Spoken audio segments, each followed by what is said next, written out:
আসসালামু আলাইকুম ওয়া রাহমাতুল্লাহি ওয়া বারাকাতুহু।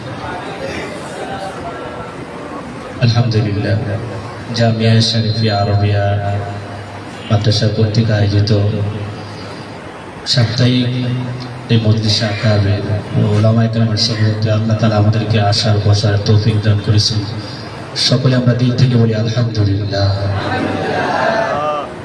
আজিজ তলাবা, মজলিসে আকাবের মোবারক একটি নাম। এই নামটি আমরা বারবার শুনেছি। দেশে লাখো উলামাদের উস্তাদ, লাখো কোটি তৌহিদের জন্য তার নয়নমণি মুজাহিদ মিল্লাত আল্লামা মুফতি আবিদ রাহিমাহুল্লাহ তাআলার জবান মোবারক থেকে আমরা এই নামটি বারবার শুনে আসছি। আমাদের উস্তাদ আল্লামা মুফতি আবিদ রহমতুল্লাহ আলাইহি লালবাগ জামিয়া আমরা যখন পড়াশোনা করতাম, হুজুর ছাত্রদেরকে তরবিয়ত করার জন্য এই মজলিস ব্যবস্থা করে থাকতেন।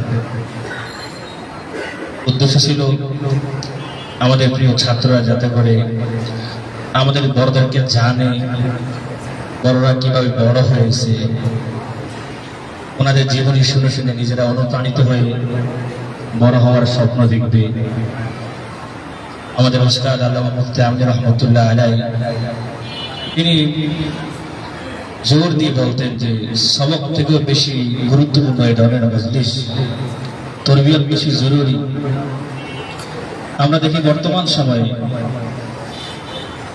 বিভিন্ন জায়গায় অনলাইন সহকারে সোশ্যাল মিডিয়ায় আমরা দেখি যারা আমরা ছোট অথবা ছাত্র, আমরা বড়দেরকে নিয়ে সমালোচনা করি, গীবত শিকায়ত করি, তাদেরকে নিয়ে আমরা সমালোচনা করি। তাদের অসম্মান হওয়ার আমাদের সেই যোগ্যতা নেই, অথচ আমরা বড়দেরকে নিয়ে কথাবার্তা বলি।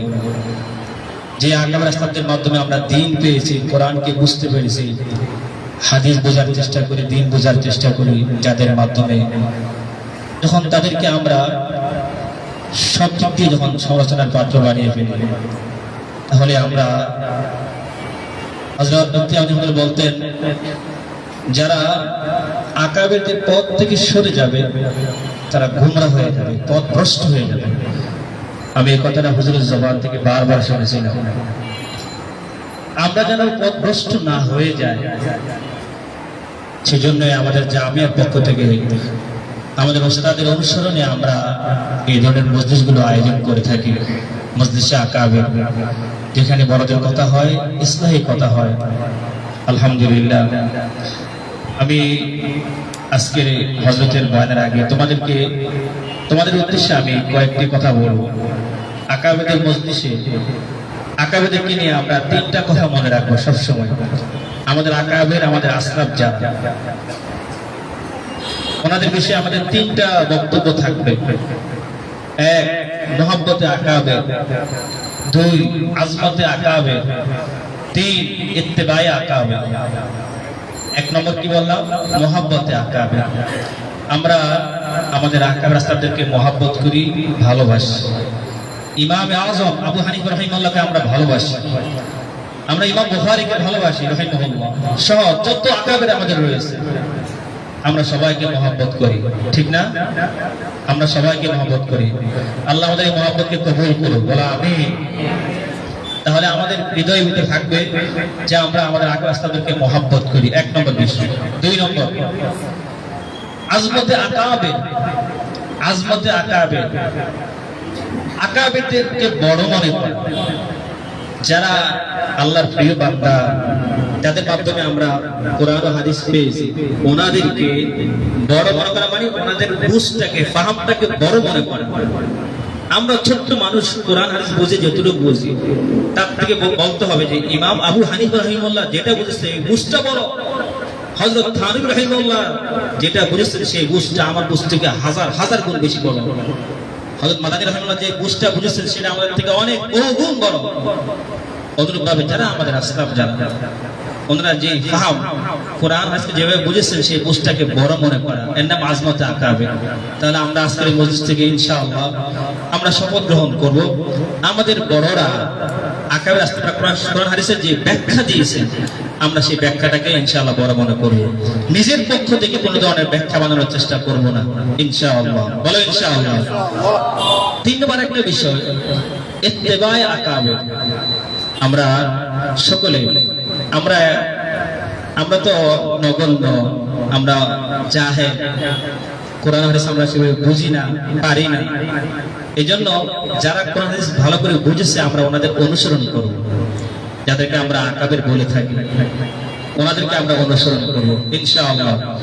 যদি আমরা অনুসরণ করি, আমাদের হযরতের জবান মোবারকে যে কথা উচ্চারিত হয়েছে বারবার, যারা আকাবের আসলাফদের পথ থেকে দূরে সরে যায় তারা আলেম হলেও গোমরা হয়ে যায়, আলেম হলেও গোমরা হয়ে যায়।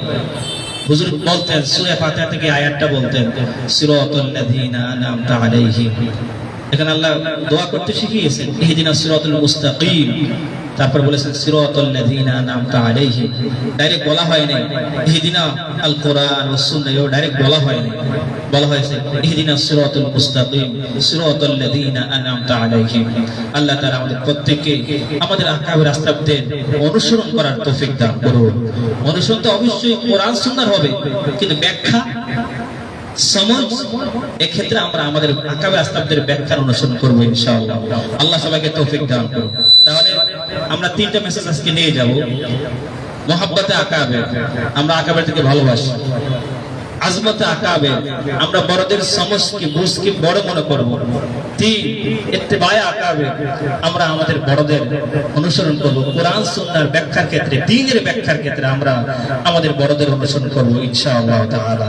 যদি আমরা পালন করতে পারি ইনশাআল্লাহ, আল্লাহর ঘরে বসে, আল্লাহর ঘরে দাঁড়িয়ে আমি বলছি, আমাদের বড় কথা নকল করে বলছি, ইনশাআল্লাহ কখনো গোমরা হবে না ইনশাআল্লাহ। আল্লাহ আমাদের প্রত্যেককে কথাগুলো বুঝানো আমল করার তৌফিক দান করুন। আমরা চেষ্টা করি আমাদের জামিয়া শরীফে আরবিয়া, আমরা একটা তরুণ উস্তাদ যারা রয়েছে আলহামদুলিল্লাহ, আমরা এখানে যারা আজকে উপস্থিত হয়েছে অনেকে হযরত মুফতি আমির রহমাতুল্লাহর সুযোগ্য শাগির্দ আলহামদুলিল্লাহ।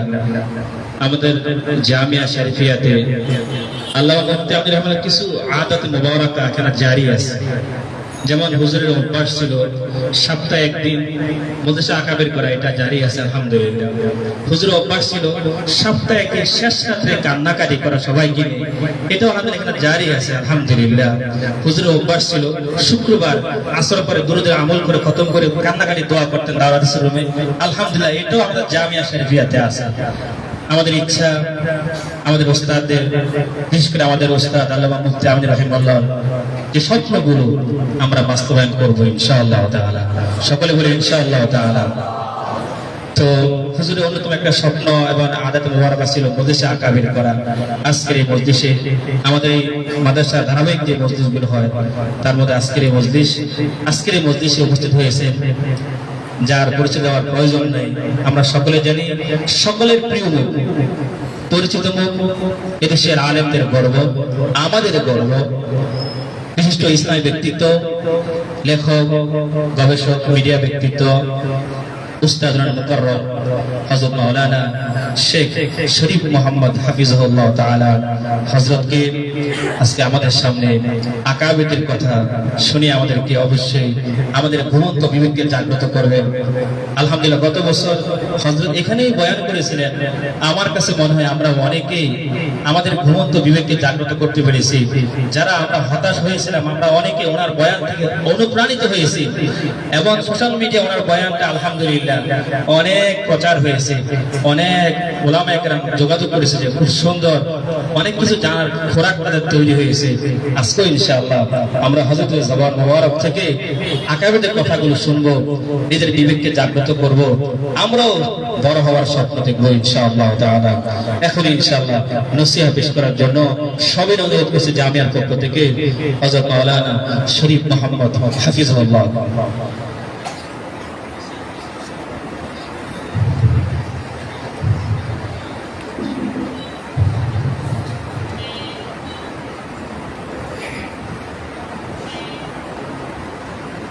السلام عليكم ورحمة الله وبركاته. الحمد لله رب العالمين، والصلاة والسلام على سيد المرسلين وعلى آله وصحبه أجمعين. أما بعد، فأعوذ بالله من الشيطان الرجيم. بسم الله الرحمن الرحيم. والذين جاهدوا فينا لنهدينهم سبلنا. صدق الله مولانا العظيم.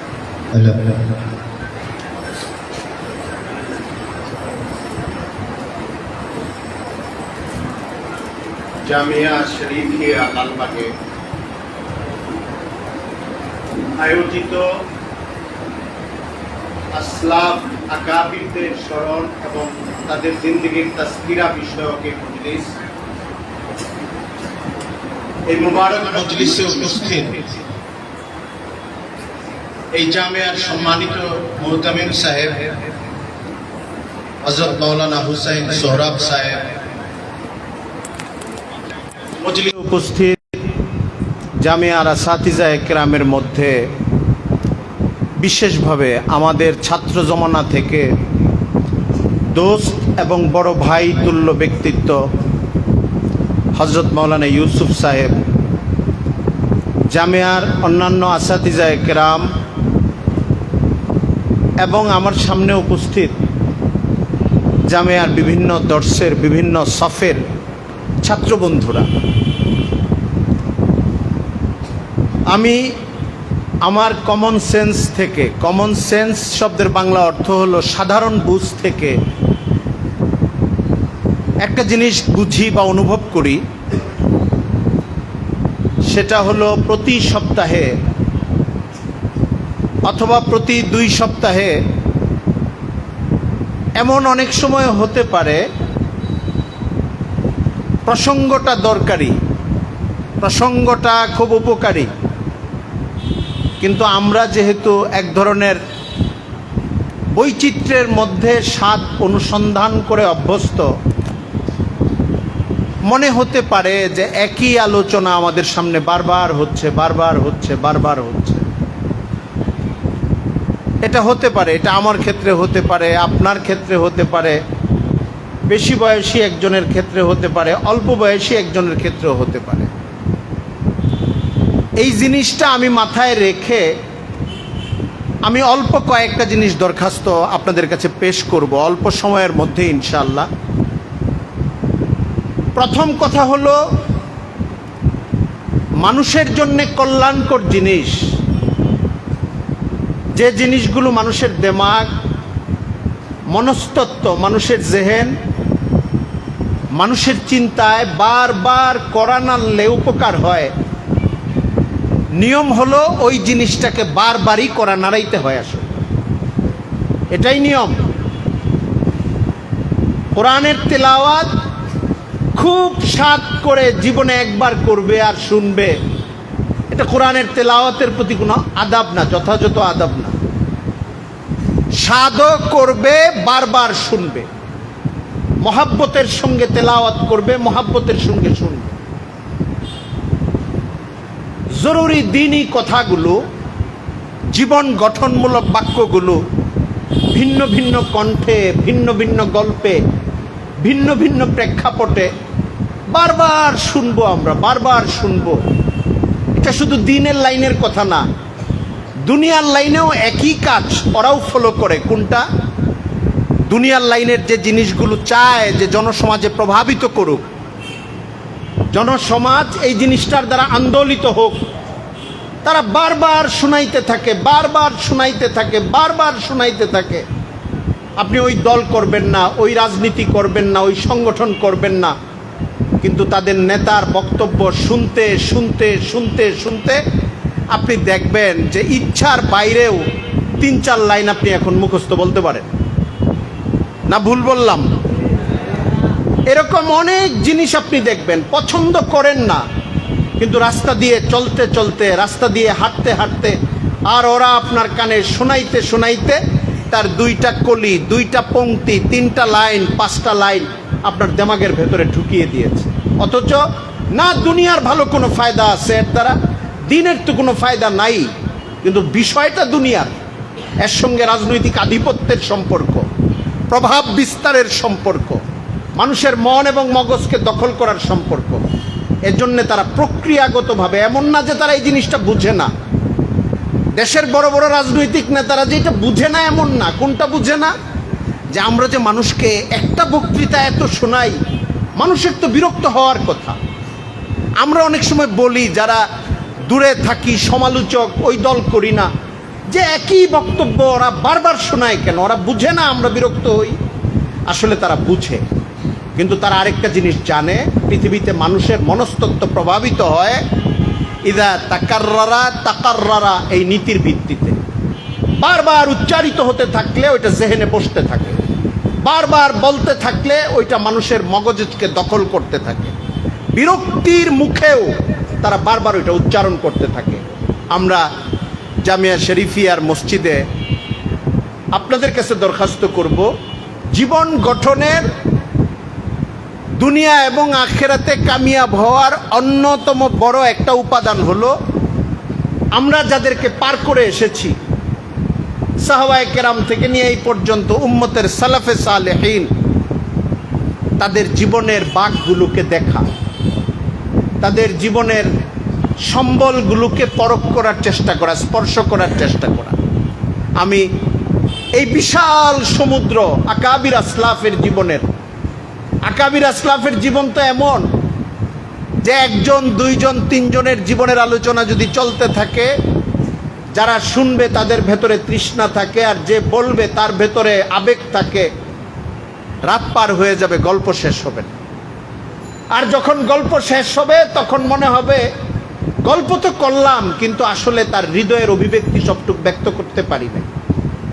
উনি যেই স্তরের মানুষ ছিলেন, যে কুরবানি করেছেন, যে স্বপ্ন নিয়ে দুনিয়াতে দিনের কাজ করেছেন, আমি অনেক গল্প করেছি তার জীবনটা তুলে ধরতে, আমার গল্পে আসলে তার জীবনটা উঠে নাই ভালো করে। আমি কোনো রকম একটা ছায়া পেশ করেছি আর কি, আসলে তার জীবনটা আসে নাই। আকাবিরের জীবন এরকমই। তো আমরা তারপরেও চেষ্টাটা করা তাদের জীবন থেকে কিছু আলোক গ্রহণের জন্য। আজকে আমাকে একটা বিষয় দেওয়া হয়েছে, মৌলানা আলামিন সাহেব মনে করিয়ে দিয়েছেন, আমাদের আকাবিরদের মেহনত, মুতালা, জীবন গঠনের ক্ষেত্রে তাদের যে ফিকির, এটা নিয়ে অল্প কয়েকটা কথা বলা। দেখেন, মৌলানা সোহরাব সাহেব শুরুতে একটা কথা বলছেন, আকাবিরের জীবনটাকে যদি ওনার কথার আঙ্গিকে বলছি, আপনি শিরোনামে ভাগ করেন যে আমি কয়টা ভাগে তাদের আলোচনা করব, কল্পনা করে এখন দাঁড় করাইলে 40-50টা হবে। তাদের এতাত, তাদের বুজুর্গি, তাদের তাহাজ্জুদ, তাদের জিকির, তাদের তাওয়াক্কুল আলাল্লাহ, তাদের সামাজিক জীবন, তাদের পারিবারিক জীবন, তাদের দর্শি জিন্দেগি, ছাত্র জীবনে তার কুরবানি, তাদের তাদরিসি জিন্দেগি, তাদের মোতালা, তাদের তাসনিফ, তাদের সিয়াসাত, সমাজের দুষ্ট লোকের উপরে তাদের শক্তিমত্তা, তাদের প্রতিবাদ, তাদের জেহাদি মেজাজ, দেশ এবং রাষ্ট্রের উপরে তাদের অবদান, তাদের ছাত্রদের উপরে তাদের অবদান, দ্বীনের জন্য তাদের ঝুঁকি গ্রহণ, তাদের বন্দিত্ব, তাদের কোরবানি, তাদের অর্থ খরচ, তাদের ইনফাক ফি সাবিলিল্লাহ, বলতে থাকি, আপনি আরো বলতে থাকেন, শেষ হবে না। মানে এই এক একটা অনুয়ানের উপরে অনেক অনেক দীর্ঘ আলোচনা করতে পারবেন আপনি। তাও সাহাবায়ে কেরাম থেকে নিয়ে এই পর্যন্ত দরকার নাই। ঢাকা শহর আর বাংলাদেশ দেখেছেন, স্পর্শ করেছেন গত 100 বছরের 3-4 জনের জীবন নিয়ে এক একটা অনুয়ানে আলোচনা করলে এশার পর থেকে ফজর হয়ে যাবে। সেই জায়গা থেকে শুধু তাদের মেহনত, ছাত্র জীবন তারা কিভাবে গঠন করেছেন, আমি কয়েকটি কথা বলে বিদায় নিব ইনশাআল্লাহ। আপনারা শুনবেন তো মনোযোগ দিয়ে? আমাদের যারা উস্তাদ, তাদের উস্তাদ তুল্য ছিলেন পাকিস্তানের একজন বড় আলেম, জীবনের শেষ অংশে পাকিস্তান কাটিয়েছেন, কিন্তু মূলত হিন্দুস্তানের আলেম। দেওবন্দে তার বসতি ছিল, তার পিতামহর যুগ থেকে তারা দেওবন্দের বাসিন্দা। পাকিস্তানের প্রখ্যাত আলেম, কিন্তু বাংলাদেশের আলেম এবং সাধারণ শিক্ষিত দিনদার মানুষ এই নামটার সঙ্গে পরিচিত। হযরত মাওলানা মুফতি মুহাম্মদ শফি রহমতুল্লাহি আলাইহি। মুফতি মুহাম্মদ শফি সাহেবের আরেকটা পরিচয় কি বলেন তো দেখি? হ্যাঁ, মাশাআল্লাহ, তকি উসমানী সাহেবের আব্বা, রফি উসমানী সাহেবের আব্বা। এক একজনের পরিচয় অনেক সময় নিচ দিয়ে জোড়া লাগে, অনেক সময় উপর দিয়ে জোড়া লাগে। এটা আল্লাহ তাআলার কুদরত। আল্লাহ তাআলা অনেক সময় ছেলেদেরকে এত যোগ্য বানায় দেন, বাপও যোগ্য, ছেলেও যোগ্য। তো যেই যুগে ছেলেরা অনেক মশহুর থাকে, মানুষকে বলতে হয় যে অমুকের আব্বা। আবার তার আব্বা তার যুগে মশহুর ছিলেন। মুফতি শফি সাহেব নিজের নামেও বিখ্যাত, তার ছেলেদের নামেও বিখ্যাত। মুফতি মুহাম্মদ শফি সাহেবের অনেক ইলমি কাজ আছে। একটা বিখ্যাত কাজ হলো মারিফুল কোরআন, তাফসিরে মারিফুল কোরআন। আপনারা জানেন না তাফসিরে মারিফুল কোরআন? ওনার জীবনের শেষ দিকে উনি পাকিস্তানের মুফতি আজম হিসাবে বরেণ্য ছিলেন, বিখ্যাত ছিলেন, বিশাল অবদান ওনার। উনি দারুল উলুম দেওবন্দের উস্তাদ ছিলেন।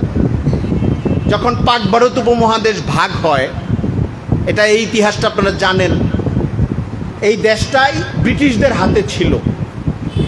বাংলাদেশ, পাকিস্তান, ইন্ডিয়া, এই পুরা অংশটা ব্রিটিশদের হাতে ছিল। একটা দেশ ছিল হিন্দুস্তান। আলেমরা সংগ্রাম করেছে, অন্যরাও সংগ্রাম করেছেন। যখন 1947 সনে তারা চলে যাবে, তখন ভিন্ন ভিন্ন প্রেক্ষাপট তৈরি হয়। ওলামায়ে কেরাম উভয় দিকেই ছিলেন। একটা অংশ হয় বর্তমান হিন্দুস্তান, আর দুই পাশের দুইটা অংশ মিলিয়ে হয় পাকিস্তান। পশ্চিম পাকিস্তান, পূর্ব পাকিস্তান।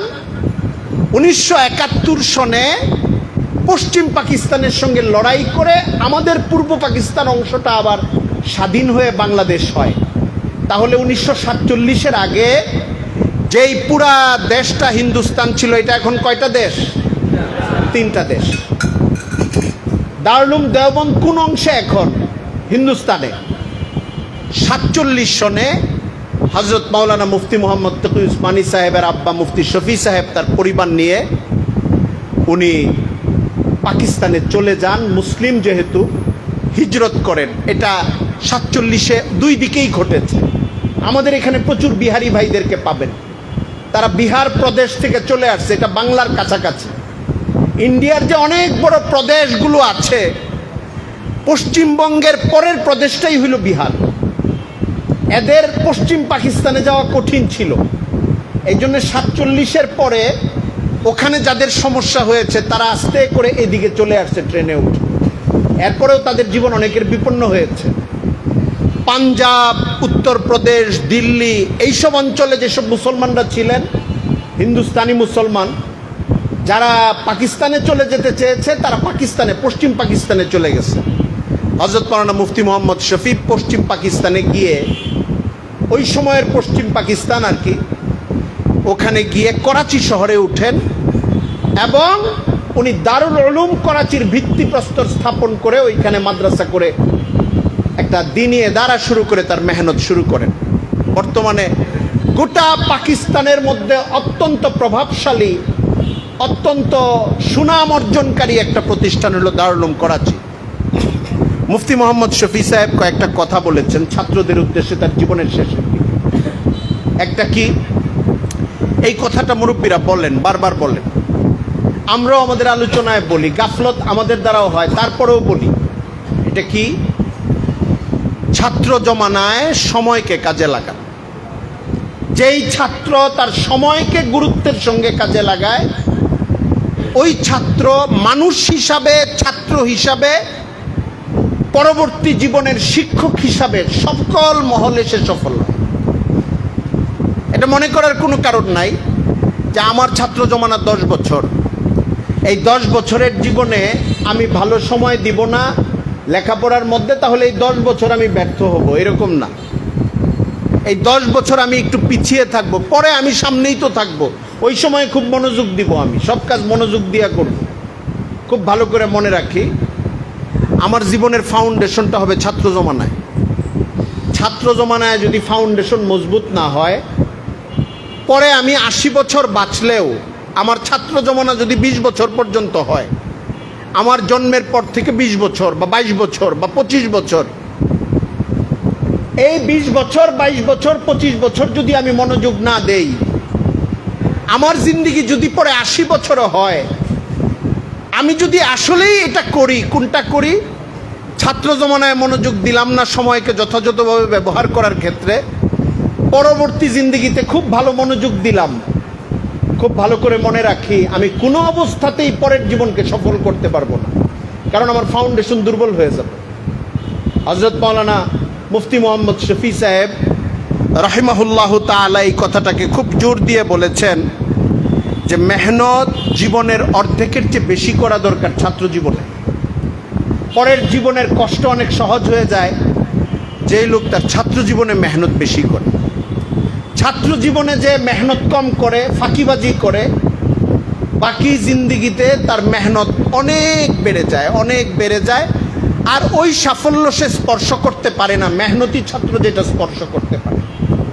এই জন্য ছাত্র জমানার আমার ছোট ভাইদের, ছোট বাবাদের কাছে আমার অনুরোধ যে যেই জামাতে আছে তার এখন কাজ হলো পরের যে কতগুলো বছর আছে এখন থেকে মজবুতির সঙ্গে নিয়ত করা যে আমি আমার জীবনের ছাত্র জমানার মধ্যে আর গাফলতি করব না, আর দুর্বলতা করব না, ইনশাল্লাহ সময় কাজে লাগাবো। হযরত মাওলানা মুফতি মোহাম্মদ শফি সাহেব রহমতুল্লাহ আলাই তার জীবনের কয়েকটা গল্প বলছেন। এর মধ্যে একটা গল্প হলো হযরত শাইখুল হিন্দ মাহমুদ হাসান রহমতুল্লাহি আলাই, এই নামটা আপনারা শুনছেন, দারুল উলুম দেওবন্দের প্রথম ছাত্র বলা হয় যাকে, এবং ব্রিটিশ বিরোধী অন্যতম সংগ্রামের নায়ক ছিলেন, রেশমি রুমাল আন্দোলনের মহানায়ক, খেলাফত আন্দোলনের মহানায়কদের একজন।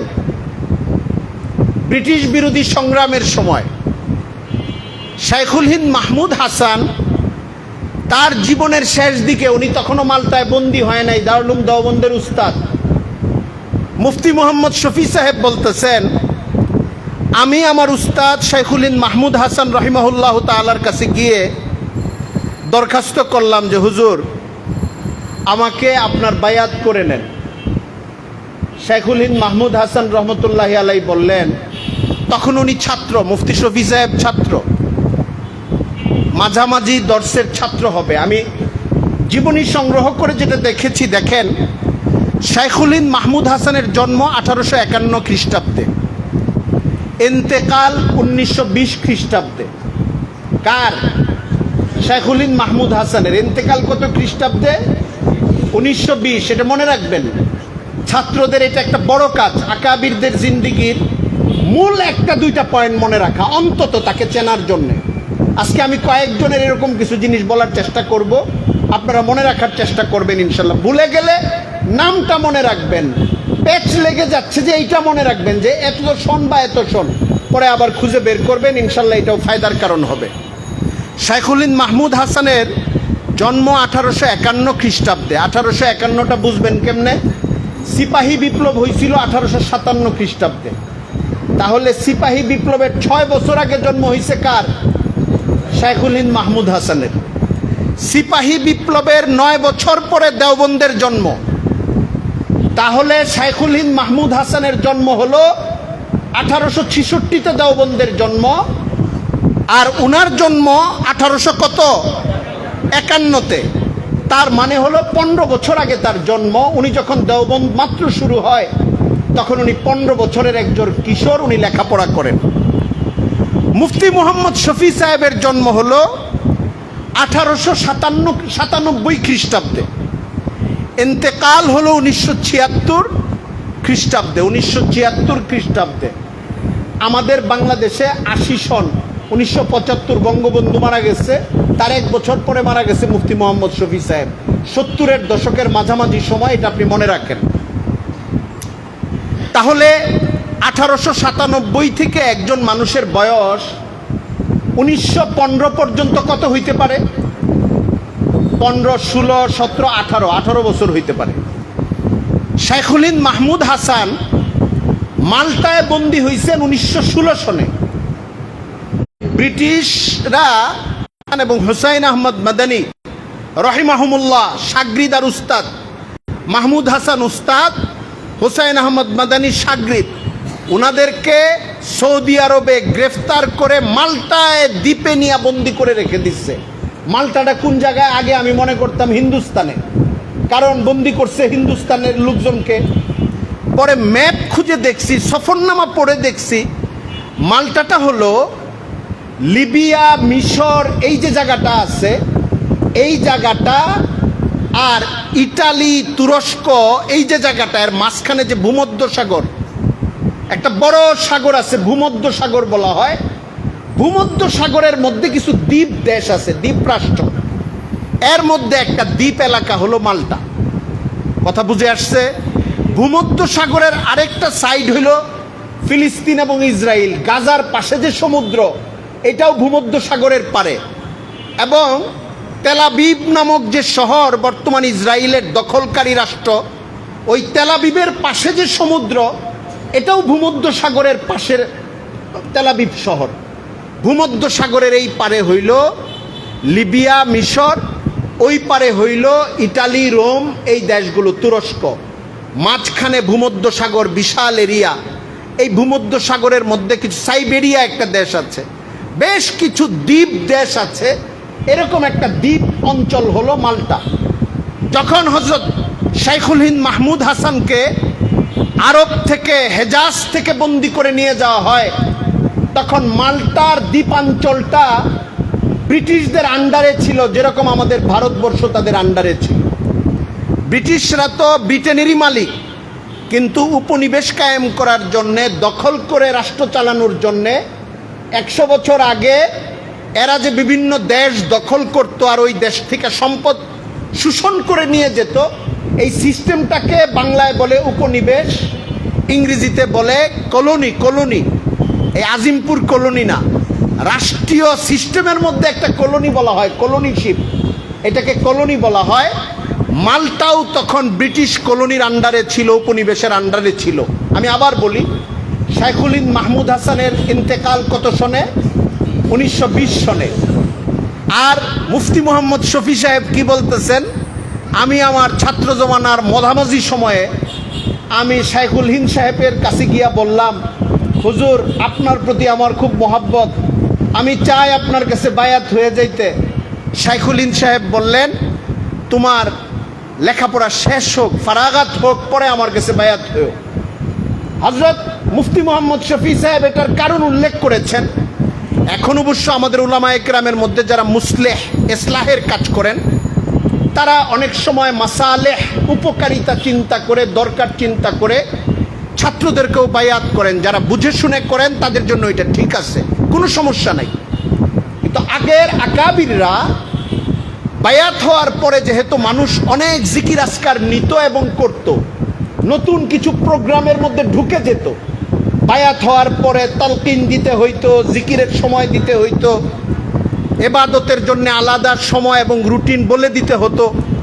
এই জন্য আগের আকাবিররা, অন্তত 100-150 বছর আগের যারা ছিলেন, ছাত্রদেরকে পাইকারি হারে বা ব্যাপক হারে বায়াত করতেন না। তারা করতেন কি, বলে দিতেন যে ফারেক হওয়ার পরে তুমি আমার সাথে যোগাযোগ করবা। কারণ এটাই মুফতি মোহাম্মদ শফি সাহেবের বলার উদ্দেশ্য, যে শাইখুল হিন্দ মাহমুদ হাসান এত বড় আলেম, শাইখুল হিন্দ মাহমুদ হাসান এত বড় সিয়াসি লিডার, পুরা ভারতবর্ষ জুড়ে উনি সংগ্রাম করছেন। আমি একজন দেওবন্দের ছাত্র, আমি গেছি, আমার বায়াত করেন, উনি বায়াত করলেই পারতেন। উনি চিন্তা করছেন আমাকে এখন বায়াত করলে আমি যে কিতাবের সঙ্গে আমার যে সম্পর্ক, আমার ভেতরে যে অন্য কোনো ফিকির নাই, ফরজ, সুন্নতে মুআক্কাদা আর জরুরি নফল ইবাদতের সঙ্গে সম্পর্ক, কিতাবের সঙ্গে আমার যে একটা গভীর সম্পর্ক, এই সম্পর্কের মধ্যে খলল পয়দা হবে, আমার জেহেন অন্যদিকে চলে যাবে। এই জন্য শাইখুল হিন্দ মাহমুদ হাসান ওনাকে বললেন, তুমি ফারেক হও, দাওরা পাশ করো, পরে আমি তোমাকে বায়াত করব। মুফতি মোহাম্মদ শফি সাহেব বলেন যে শাইখুল হিন্দ মাহমুদ হাসান যখন মুক্তি পাইলেন, উনি দেশে আসলেন, তখন আমি তার কাছে বায়াত হইলাম। শাইখুল হিন্দ মাহমুদ হাসান সাহেব মুক্তি পাইছিলেন কত সনে? 1920 সনে। ইন্তেকাল কত সনে? 1920 সনে। সনের শুরুর দিকে আর মাঝের দিকে, মানে কয়েক মাসের একটা সময় দেশে এসে উনি পেয়েছিলেন। এটা মুফতি মোহাম্মদ শফি সাহেব কিন্তু হাকিমুল উম্মত আশরাফ আলী থানভী রহমতুল্লাহ আলাইহির খুব দীর্ঘ সময়ের মুরিদ এবং খলিফা। থানভী রহমতুল্লাহের যত আজাল্লে খুলাফা আছে, যাদেরকে দিয়ে উনি দরবার অনেক সময় চালাইতেন, অন্যদেরকে পরিচালিত করতেন, এলমি কাজগুলোর নেতৃত্ব দেওয়াইতেন। এর মধ্যে হজরত মুফতি মোহাম্মদ শফি সাহেব অন্যতম একজন, অন্যতম প্রধান। আমার এটা জানাই ছিল না যে মুফতি মোহাম্মদ শফি সাহেব শাইখুল হিন্দ মাহমুদ হাসানেরও বায়াত ছিলেন। এটা আজকে পড়তে গিয়ে আমি দেখেছি। উনি বলতেছেন যে আমি বায়াত হইছি ওনার অল্প সময়ের জন্য হইতে পারছি, কারণ আমি চাইছিলাম, আমি তো আর জানি না উনি বন্দী হয়ে যাবেন, উনিও জানেন না উনি বন্দী হয়ে যাবেন, কিন্তু আমি ওনার কাছে যখন দরখাস্ত করেছি তখন উনি মাল্টায় বন্দী হন নাই। তখন উনি বলেছিলেন তুমি ফারেক হও, আমি তখন তোমাকে বায়াত করব। কিছুদিন পরে উনি আসিরে মাল্টা হয়ে যান, মাল্টার বন্দী হয়ে যান। 4 বছর কাছাকাছি সময় মাল্টায় বন্দী ছিলেন। 1916-র দিকে উনি বন্দী হন। আর ধরেন আপনি 1914 বা 15-তে মুফতি মোহাম্মদ শফি সাহেব এই কথা বলেছেন, তার মানে ওনার বয়স তখন ছিল 17 বা 18। কার? মুফতি মোহাম্মদ শফি সাহেব রহমতুল্লাহি আলার। আর উনি যখন ফিরে এসেছেন তখন তার বয়স 21 বা 22 হবে, দাওরা ফারেক হয়েছেন। আর তখন শাইখুল হিন্দ মাহমুদ হাসান সাহেব ওনাকে বায়াত করেছেন। এরপরে উনি আর বেশি সময় পান নাই। এটা একটা বিশেষ অংশ, বিশেষ ঘটনা, এটা আমরা খেয়াল রাখি যে উনি গুরুত্ব বোঝানোর জন্য এই কথাটা বলেছেন যে শাইখুল হিন্দ মাহমুদ হাসান তখন সিয়াসি কাজে সবাইকে সময় দিচ্ছেন, কিন্তু দেওবন্দের একজন ছাত্র তার লেখাপড়ার মনোযোগে, দ্বীনি এলমের মনোযোগে বিঘ্ন না ঘটুক। মুফতি শফি সাহেব পরিচিত ছাত্র ছিলেন, কারণ ওনার বাবা উস্তাদ ছিলেন দেওবন্দ। ওনারা পারিবারিকভাবে দেওবন্দের আঙিনায় বড় হইছেন। ওনারা ওই পরিবারের মানুষ। কিছু মানুষ থাকে না যে 2 পুরুষ 3 পুরুষ যাবৎ মাদ্রাসার ওয়ালের পাশে বাসা, এরা বড় হয় মাদ্রাসায়, হাফ প্যান্ট পরে মাদ্রাসায়, দৌড় দেয় মাদ্রাসায়, অনেক সময় পেশাব পায়খানাও করে মাদ্রাসার বাথরুমে। মুফতি শফি সাহেবদের, তকি সাহেবদের পূর্বপুরুষদের লাগাউডা মাদ্রাসার সঙ্গে, দেওবন্দের সঙ্গে এরকমই ছিল। ওনাদের জিন্দিগি পড়লে এই জিনিসটা পাওয়া যায়। এরপরেও লেখাপড়ার গুরুত্ব বুঝাতে গিয়ে হযরত শাইখুল হিন্দ মাহমুদ হাসান রহমতুল্লাহি আলাই এই জিনিসটা করেছেন যে পরে ওনাকে বায়াত করেছেন। মুফতি মোহাম্মদ শফি সাহেব রহমতুল্লাহি আলাই আরেকটা সুন্দর ঘটনা বলেছেন। উনি বলেন শাইখুল হিন্দ মাহমুদ হাসান যে এত রাজনৈতিক সময় ব্যয় করেছেন, জীবনের শেষ দিকে রেশমি রুমাল আন্দোলন করেছেন, ব্রিটিশ বিরোধী সংগ্রাম করেছেন, মাল্টায় বন্দী হয়েছেন, পরে এসে মারা গেছেন। মুফতি শফি সাহেব বলেন উনি মাল্টায় বন্দী হওয়ার আগেই দেশে এমন একটা সময় চলে আসছিল, আমাদের মনে হয়েছিল যে উনি যদি গোটা দেশের মানুষকে আহ্বান জানায়, মানুষ যদি ব্রিটিশদের বিরুদ্ধে নেমে পড়ে রাস্তায়, আমাদের দেশে যেরকম গণ অভ্যুত্থান হয়ে গেছে এরকম অভ্যুত্থান হয়ে যেত এবং রাষ্ট্র ব্রিটিশদের হাত থেকে মুক্ত হয়ে যেত। এটা মুফতি মোহাম্মদ শফি সাহেব বলতেছেন, মানে ওনার পর্যবেক্ষণ, মূল্যায়ন বলতেছেন যে শাইখুল হিন্দ মাহমুদ হাসানের এমন একটা হাল ছিল। কিন্তু উনি আবার বলতেছেন যে শাইখুল হিন্দ মাহমুদ হাসান তার ছাত্র জমানায় সমাজে কোনো সময় দেন নাই, হাঙ্গামি কাজে সময় দেন নাই। শাইখুল হিন্দ মাহমুদ হাসান যার সময় রাজনৈতিক ক্ষেত্রে দিয়েছেন, ময়দানে দিয়েছেন, দেশের জালেমদেরকে সরানোর জন্য ময়দানে নেমে যে সংগ্রাম করেছেন, আগে নিজের জীবনকে গঠন করেছেন, এরপরে তিনি ওই সময়টা দিয়েছেন। কিভাবে জীবন গঠন করেছেন? মুফতি মোহাম্মদ শফি সাহেব বলেন যে শাইখুল হিন্দ মাহমুদ হাসান সাহেব তার ছাত্র জমানায় অন্য উস্তাদদের পেছনে তো ছিলেনই, হযরত কাসেম নানুতুবি রহমতুল্লাহি আলাইহির পেছনে আঠার মতো লেগে থাকতেন।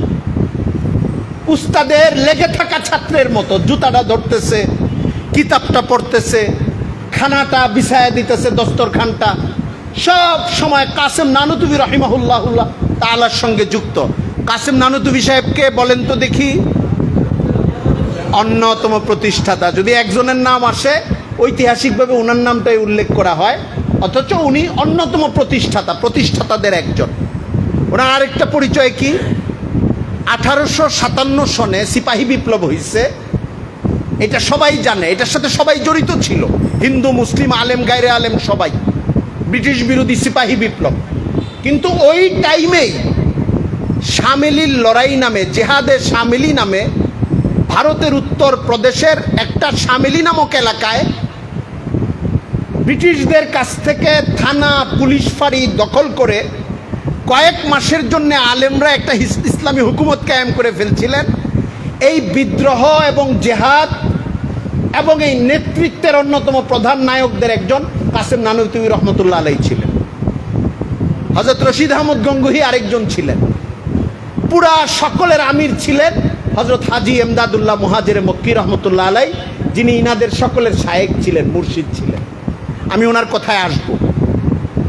মুফতি মুহাম্মদ শফি সাহেব বলেন, শাইখুল হিন্দ মাহমুদ হাসান পুরা হিন্দুস্তানকে কাঁপাইছেন। 1910 থেকে নিয়ে বা 1905 থেকে নিয়ে 1920 পর্যন্ত যে সময় হিন্দু মুসলিম, এই যে মহাত্মা গান্ধী, মোহনদাস করমচাঁদ গান্ধীর কথা বলা হয়, কংগ্রেসের নেতাদের কথা বলা হয়, হিন্দু লিডার, মুসলিম লিডার, সবাই মুগ্ধের মতো তাকায় থাকতো শাইখুল হিন্দ মাহমুদ হাসানের দিকে। হযরত মুফতি মুহাম্মদ শফি সাহেব বলেন, শাইখুল হিন্দ মাহমুদ হাসান এই যে জাতীয় নেতৃত্বের আসন অলঙ্কৃত করেছেন, এটা ছাত্র জমানা থেকে শুরু করেন নাই। ছাত্র জমানায় শুধুই কিতাব মোতালা করছেন, শুধুই এলমে দ্বীনের তালেব হিসাবে তার জিন্দেগি পার করছেন, ভাণ্ড ভরাট করছেন। যখন সিগা মুখস্থ করা দরকার সিগা মুখস্থ করছেন, যখন এবারত ভালো করে পড়তে পারার যোগ্যতা অর্জন করা দরকার তখন ওইটা করেছেন, যখন দর্শে পূর্ণ মনোযোগ দেওয়া দরকার তখন ওইটা করেছেন, যখন উপরের দিকের কিতাবগুলো যেরকম মতন পড়া, সরাহ পড়া, উস্তাদের তাকরির খেয়াল করা, দরকারি সরাসরুহাত খেয়াল করে হাদিস ফিকহের কিতাবগুলো পুরা জাবেতার সঙ্গে, পুরা ইস্তেদাদের সঙ্গে ইস্তেফাদা করা, এই কাজগুলো করে উনি দারুল উলুম দেওবন্দের অন্যতম শ্রেষ্ঠ প্রথম শাগরিদ হয়েছেন, পরে যোগ্য উস্তাদ হয়েছেন, পরে অভিভাবক হয়েছেন, পরে গোটা ভারতবর্ষের অন্যতম প্রধান বিপ্লবের নায়ক হয়েছেন। কিন্তু এটা হইছেন কেমনে? ছাত্র জমানাটা কিভাবে কাটাইছেন? মধুর ক্যান্টিনের সময় কাটায়া অনেক বেশি মিছিল করছিলেন, সারাদিন গলির মধ্যে পড়ে থাকতেন, মাগরিবের পরের থেকে চা স্টলে গিয়ে খবর শোনার জন্য নিমগ্ন থাকতেন।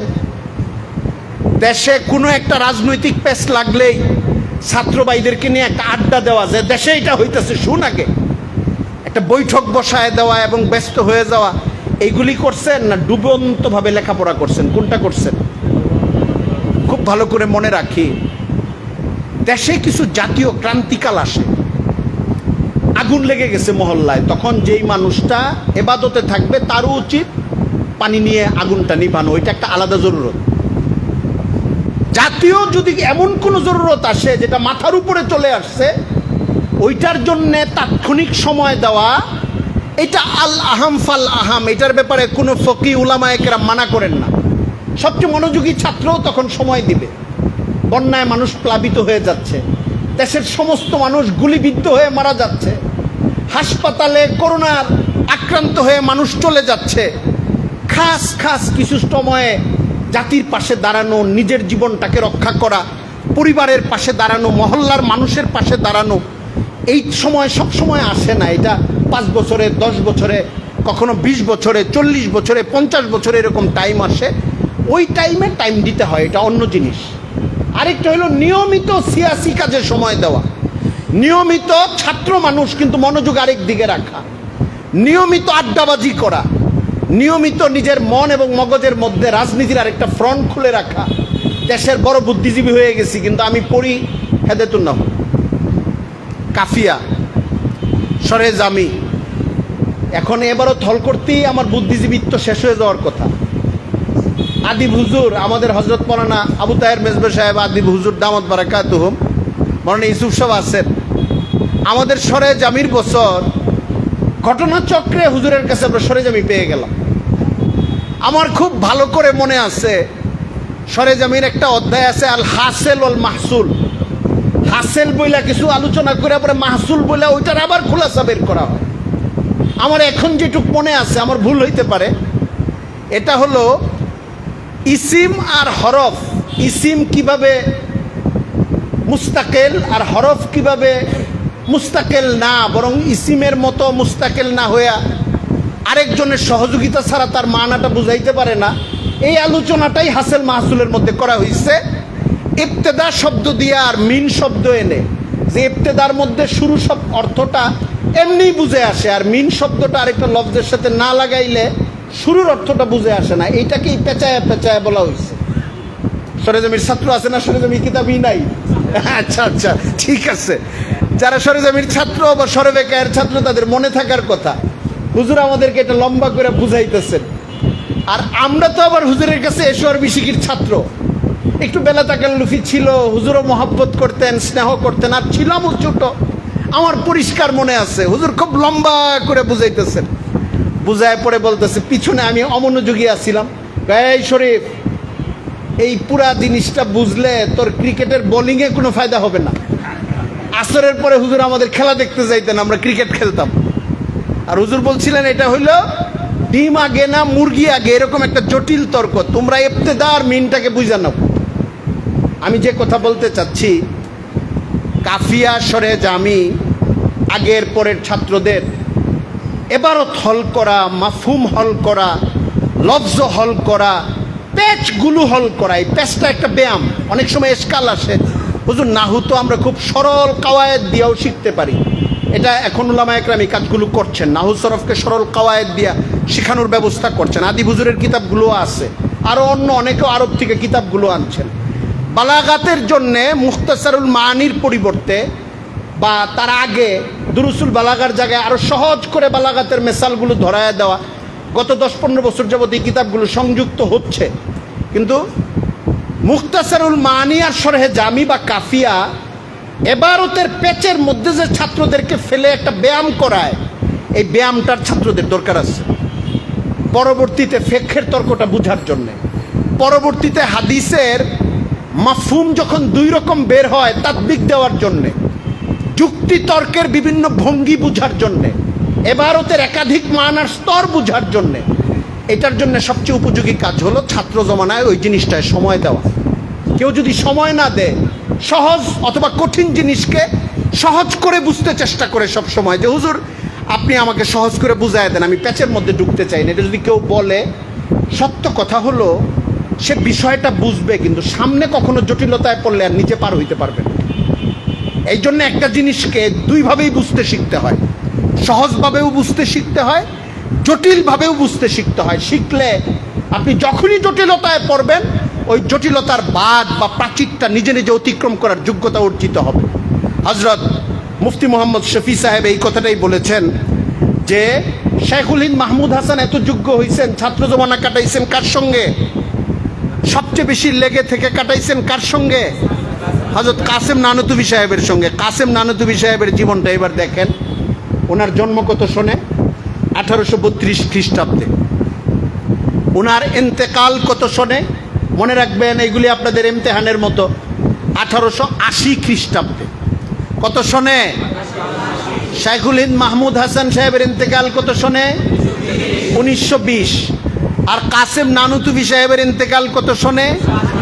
1880। আচ্ছা, 1832 থেকে 1880 কত বছর হয় দেখেন তো? মাত্র 48।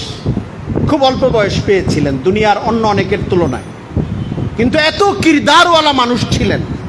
কাসেম নানুতুবি কাসিমুল উলুম ওয়াল ফুনুন, কাসিমুল উলুম ওয়াল মাআরিফ বলা হয় ওনাকে, আখ্যায়িত করা হয়। ব্রিটিশ, দেখেন ওনার জন্মও হয়েছে ব্রিটিশের আন্ডারে, ওনার ইন্তেকালও হয়েছে ব্রিটিশের আন্ডারে, কিন্তু আল্লাহ তাআলা ওনাকে দিয়া যে চেরাগ জ্বালায় দিছে দারুল উলুম দেওবন্দ, এটা ব্রিটিশ থেকে এই দেশকে মুক্ত করেছে এবং পরবর্তীতে এলেম এবং উলামার বাগান গোটা উপমহাদেশে ছড়াইয়া দিচ্ছে। এই জন্য কোনো একজন মানুষ যদি তার যোগ্যতা অর্জন করে আর যোগ্যতা ছড়িয়ে দেওয়ার পেছনে যথাযথভাবে মেহনত করে, সময় যদি সে কমও পায়, 10 বছর পায়, 15 বছর পায়, 20 বছর পায়, অবকাঠামো বা বিল্ডিং যদি কমও থাকে, ছাত্র সংখ্যা যদি কমও থাকে, তার যদি ইখলাস থাকে আর মেহনত থাকে, সে নিজে যেরকম অর্জন করতে পারবে, যারা তার কাছে পড়বে, তার কাছে তৈরি হবে, তারা অনাগত প্রজন্মের জন্যে আরও লাখো হাজারো আলেম, হাজারো সংগ্রামী, হাজারো পথিকৃৎ তৈরির জন্য যোগ্য হয়ে যাবে ইনশাআল্লাহ। হযরত কাসেম নানুতুবির জীবনী দেখেন। ওনার জন্ম কত সনে বলেছি আমি, বলেন আবার? 1832। মানে কি? 1832 থেকে 1866 হিসাব মিলান। 32 থেকে 42, 10 বছর, 42 থেকে 52, 52 থেকে 62, 62 থেকে 66, মানে 34 বছর। যখন দারুল দেওবন্দ প্রতিষ্ঠা করা হয় তখন কাসেম নানুতুবি সাহেবের বয়স কত? 34 বছর। আর ওনার ইন্তেকাল হয়েছে 1880 সনে। তাহলে শাইখুল হিন্দ মাহমুদ সাহেবের জন্ম হইল 1851 সনে। 51 থেকে 61, 61 থেকে 71, 71 থেকে 81, 80। উনার বয়সের 29 বছর আর কাসেম নানুতুবি সাহেবের মৃত্যুর বছর দুইটা একসঙ্গে মিলে যায়, ঠিক কিনা? কাসেম নানুতুবি সাহেব যেই বছর মারা গেছেন ওই বছর শাইখুল হিন্দ মাহমুদ হাসান সাহেবের বয়স কত বছর? 29 বছর। তার মানে উনি দাওরা ফারেক হইছেন, দাওরার আগে পড়ছেন, পরে আর যোগাযোগ রক্ষা করছেন, তরুণ আলেম, নবীন আলেম, উস্তাদের সঙ্গে লেগে রইছেন। আর কাসেম নানুতুবি সাহেব শুধু দারুল দেওবন্দ প্রতিষ্ঠা করেছেন, ব্রিটিশ বিরোধী সংগ্রামী ছিলেন এরকম না। এলেমে মোয়ালা আলেমদের এক একজনের এক এক দিকে মাহারাত থাকে। মাকুলাত বলা হয় ওই সময়ের আলেমরা যারা মান্তেক বেশি জানতেন, যুক্তি তর্কের জ্ঞানটা বেশি জানতেন। হযরত কাসেম নানুতুবি সাহেব এই ফোনের মধ্যে অনেক মাহের মানুষ ছিলেন, অনেক যোগ্য মানুষ ছিলেন। ওনার কয়েকটা ছোট ছোট রিসালা বা কিতাবও আছে, তো পুরা ইস্তেফাদা করেছেন। হযরত মুফতি মোহাম্মদ শফি সাহেব বলেন, এরপরে যখন কাসেম নানুতুবি সাহেবের ইন্তেকাল হয়ে যায়, শাইখুল হিন্দ মাহমুদ হাসান তখন তরুণ আলেম, 29 বছর বয়স, তখন কার ইন্তেকাল হয়ে গেছে? কাসেম নানুতুবি সাহেবের। ছাত্রত্ব পার হইছে, নবীন আলেম। কাসেম নানুতুবি সাহেবের ইন্তেকাল হওয়ার পরে ওনার গায়ে একটু বাতাস লাগতে পারত, পাংখা লাগায় দিয়া বলতে পারতেন, হইছে তো, উস্তাদের লগে ছিলাম তো 5 বছর, ভালো অর্জন করছি, এখন তো আমারটা আমার, আমি আমার মতো চলি, মানুষে এলেম বিতরণ করতে থাকি, বয়ান নসিহত করতে থাকি, যোগ্যতা অর্জন করছি তো, কিতাবও পড়ছি, আমার দুনিয়া বিখ্যাত উস্তাদের সঙ্গে ছিলাম কতদিন, 29 বছর বয়স পর্যন্ত ছিলাম। উনি এটা বলতে পারতেন, উনি এটা বলেন নাই বা এরকম আচরণ করেন নাই। উনি কি করছেন? মুফতি মোহাম্মদ শফি সাহেব বলেন, এরপরে হযরত গঙ্গুহি, রশিদ আহমদ গঙ্গুহি রহমতুল্লাহ আলাইহির সঙ্গে যতদিন সময় পেয়েছেন তিনি সময় দিয়েছেন। কে? শাইখুল হিন্দ মাহমুদ হাসান। এখন দেখেন গঙ্গুহি সাহেবের জীবন কি। গঙ্গুহি সাহেবের জন্ম হলো 1829 খ্রিস্টাব্দ, ইন্তেকাল হলো 1905 খ্রিস্টাব্দ। তাহলে কাসেম নানুতুবির ইন্তেকাল কত সনে হয়েছিল? 1880। তাহলে কাসেম নানুতুবি সাহেবের পরে রশিদ আহমদ গঙ্গুহির ইন্তেকাল আরো কত বছর পরে হয়েছে? 25 বছর পরে। কাসেম নানুতুবি সাহেবের ইন্তেকালের সময় শাইখুল হিন্দ মাহমুদ হাসানের বয়স যদি 29 বছর হয়ে থাকে, এরপরে আরো 25 যোগ করেন, তাহলে ওনার বয়স কত হয় বলেন? 29-এর সঙ্গে 25, 54 বছর পর্যন্ত আগে এক উস্তাদ, পরে আরেক উস্তাদের সঙ্গে উনি লেগেছিলেন। উনি ওনার কাজগুলো করছেন, কিন্তু এই উস্তাদদের সঙ্গে লেগে থাকছেন, বায়াতের মতো সম্পর্ক নিয়ে চলছেন, তাদের কাছ থেকে ইস্তেফাদা করছেন, তাদের কথাগুলো মেনে চলছেন, তাদের কাছ থেকে যোগ্যতা হাসিল করছেন, আর সমাজে নেতৃত্ব দিচ্ছেন। তো ছাত্রদের একটা বড় কাজ হলো সময়কে কাজে লাগানো, আরেকটা হলো ইস্তেফাদার, কোনো সুযোগ থেকে নিজেকে না ঠকানো। কয়জনের কথা বললাম বলেন তো দেখি? মুফতি মোহাম্মদ শফি সাহেবের কথা হলো। মুফতি মোহাম্মদ শফি সাহেবের জন্ম কত তারিখে? 1897 খ্রিস্টাব্দে। ইন্তেকাল কত খ্রিস্টাব্দে? 1976 খ্রিস্টাব্দে, 75-এর 1 বছর পরে। এটা মানে মনে থাকলেই হবে। শাইখুল হিন্দ মাহমুদ হাসানের কথা হলো। আর কার কথা হয়েছে? কাসেম নানুতুবি সাহেবের কথা হয়েছে, রশিদ আহমদ গঙ্গুহি সাহেবের কথা হয়েছে। মাঝখানে আরো 2 জনের কথা, 3 জনের কথা বলি। ওই সময়ের আরেকজন বিখ্যাত আলেম, যিনি শাইখুল হিন্দ মাহমুদ সাহেবের ছাত্র, কিন্তু গোটা পাক ভারত উপমহাদেশের ইসলাম আর মুসলমানের জন্য অনেক ইফাদার কাজ করেছেন, উপকার পৌঁছানোর কাজ করছেন, হাকিমুল উম্মত আশরাফ আলী থানভী রহমতুল্লাহি আলাইহি। এই নামের সঙ্গে পরিচয় আছে তো আপনাদের? হাকিমুল উম্মত আশরাফ আলী থানভী রহমতুল্লাহের জন্ম হলো 1863 খ্রিস্টাব্দে।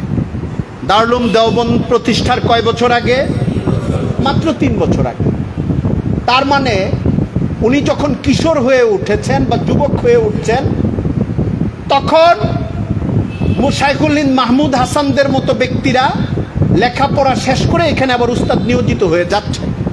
এর জন্য ওনারা পড়ার সুযোগ পাইছেন, ওনার নৌজওয়ান কালের শাগরিদ হওয়ার সুযোগ পাইছেন। কে? হাকিমুল উম্মত আশরাফ আলী থানভী সাহেব। ওনার ইন্তেকাল হলো 1943 খ্রিস্টাব্দে। কার?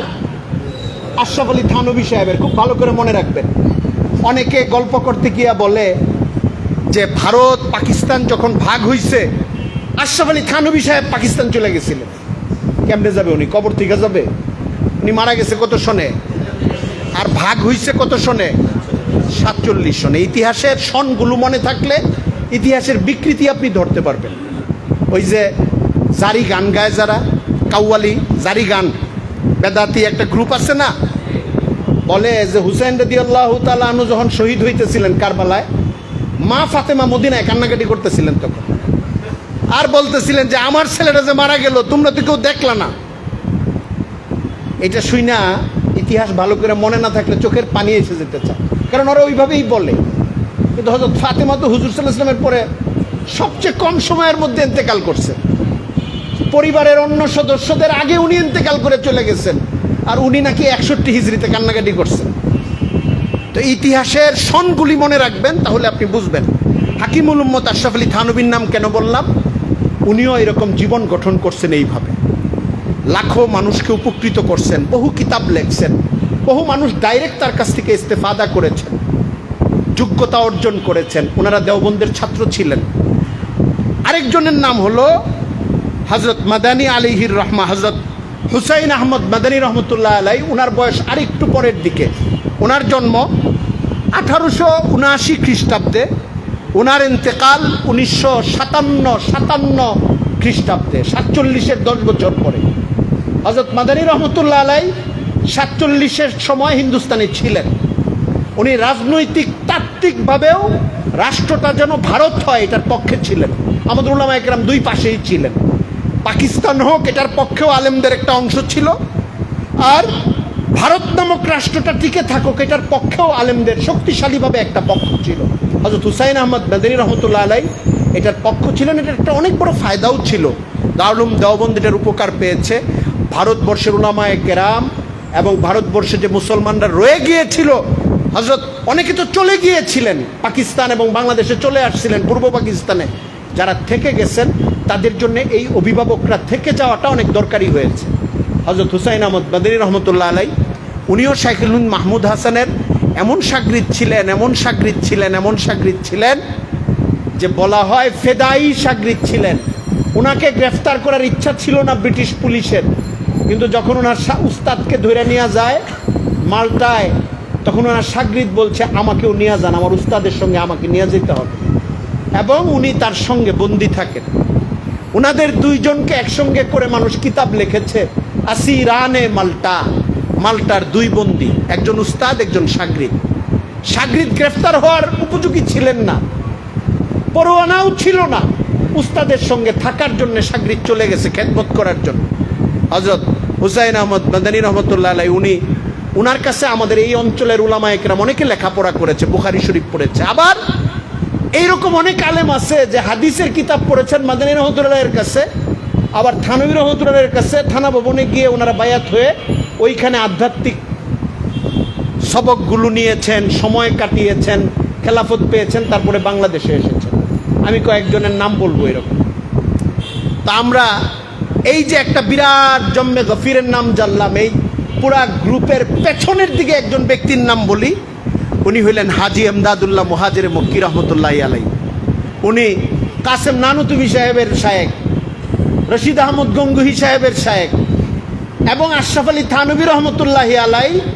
উনারা নৌজওয়ান কালে আর উনার বার্ধক্যকালে উনারাও বায়াত হয়ে চলছেন হাজি এমদাদুল্লাহ মুহাজির মক্কি রহমতুল্লাহ আলাই।